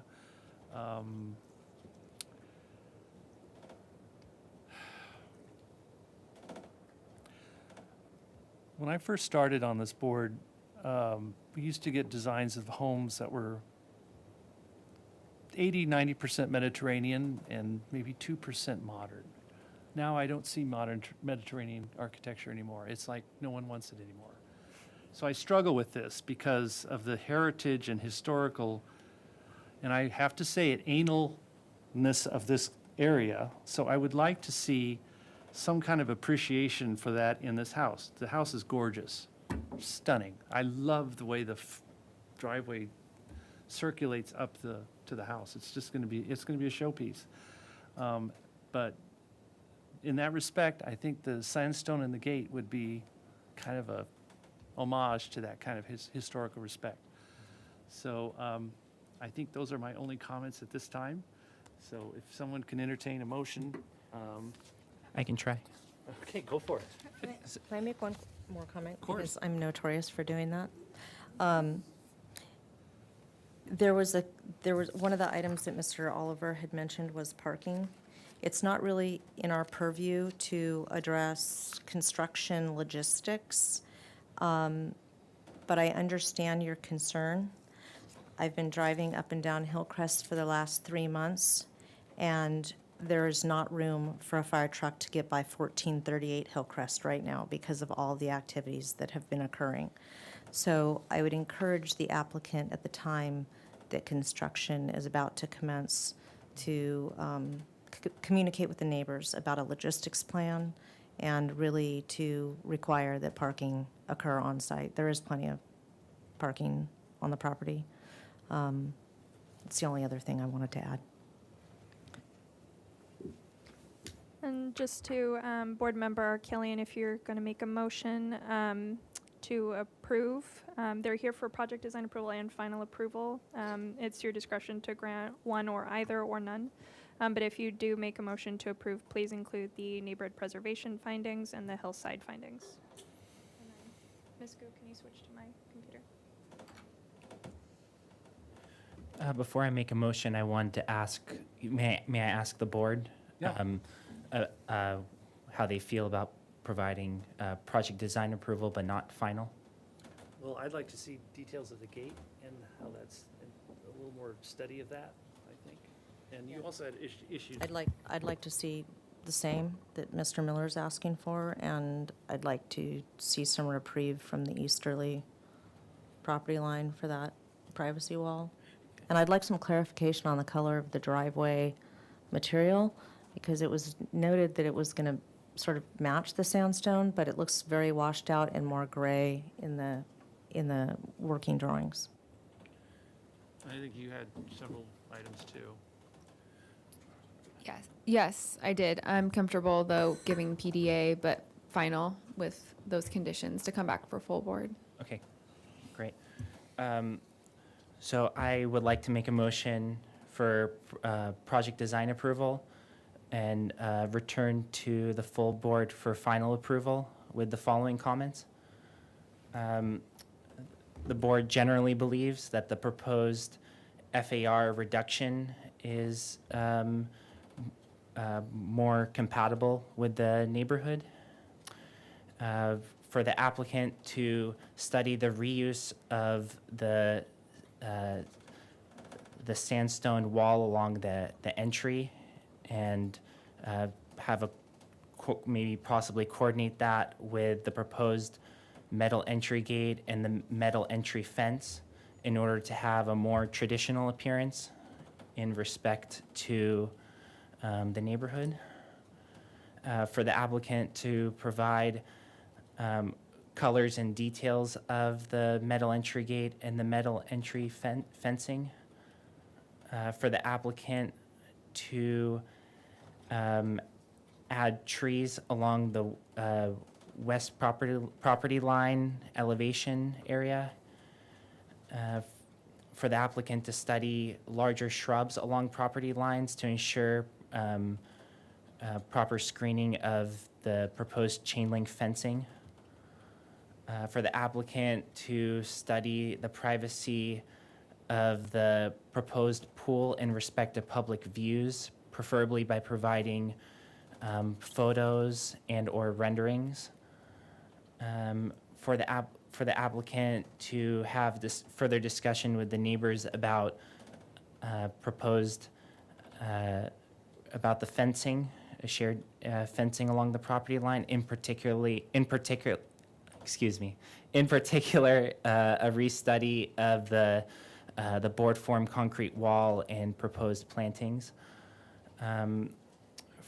And for the applicant to have a discussion with the neighbors about coordination of parking and complying with good neighborhood guidelines. And for the applicant to to confirm the color of the driveway material to be along a sandstone color. Good job. Board Member Kellyanne, if you can just go through that was for project design approval, correct? Right. Yeah, so if you can go through the findings and state with each finding how the project is meeting it, at least a little bit. Right. So neighborhood preservation findings, the proposed development is consistent with the scenic character of the city and will enhance the appearance of the neighborhood. The proposed development is compatible with the neighborhood, and its size, bulk, and scale is appropriate to the site and neighborhood. The proposed buildings and structures are designed with quality architectural materials, including the new proposed roof at the center of the development. The proposed project does not include the removal or significantly impact any designated specimen trees, historic trees, or landmark trees. The public health, safety, and welfare are appropriately protected and preserved. The project generally complies with the good neighbor guidelines regarding privacy, landscape, noise, and lighting. The development, including proposed structures and grading, preserves significant public scenic views of and from the hillside. And hillside design findings, the development, including structures and grading, is appropriate to the site, designed to avoid visible scarring, does not significantly modify the natural topography of the site. The development maintains a scale and form that blends with the hillside by minimizing the visual appearance of the structures and the overall height of the structures. That concludes the findings. Thank you. I'll second that motion, and I'd like to request that one item be added, which was to make sure that when the applicants return for final, that you have a complete lighting plan for us. With lighting specs, since we didn't go through that. Thank you. Yeah, and that, I approve that for that to be added. Okay, thank you. May I have a roll call, please? Here we go. Chair Miller, Yes. Vice Chair Colas, Yes. Board Member Arkalian, Yes. Board Member Klein, Yes. Board Member Mochisha. Yes. Motion passes. Thank you. All right, thank you. And then Chair Miller, can you announce the appeal period? Okay, there's a 10-day appeal period for your project. Can we, when can we schedule to come back for final? You'll have to coordinate that with me directly. Yeah. So we'll, outside of the meeting. Yeah. Thank you. Yeah, thank you. All right, I think that concludes the Single Family Design Board for May 23rd, 2022. Thank you very much.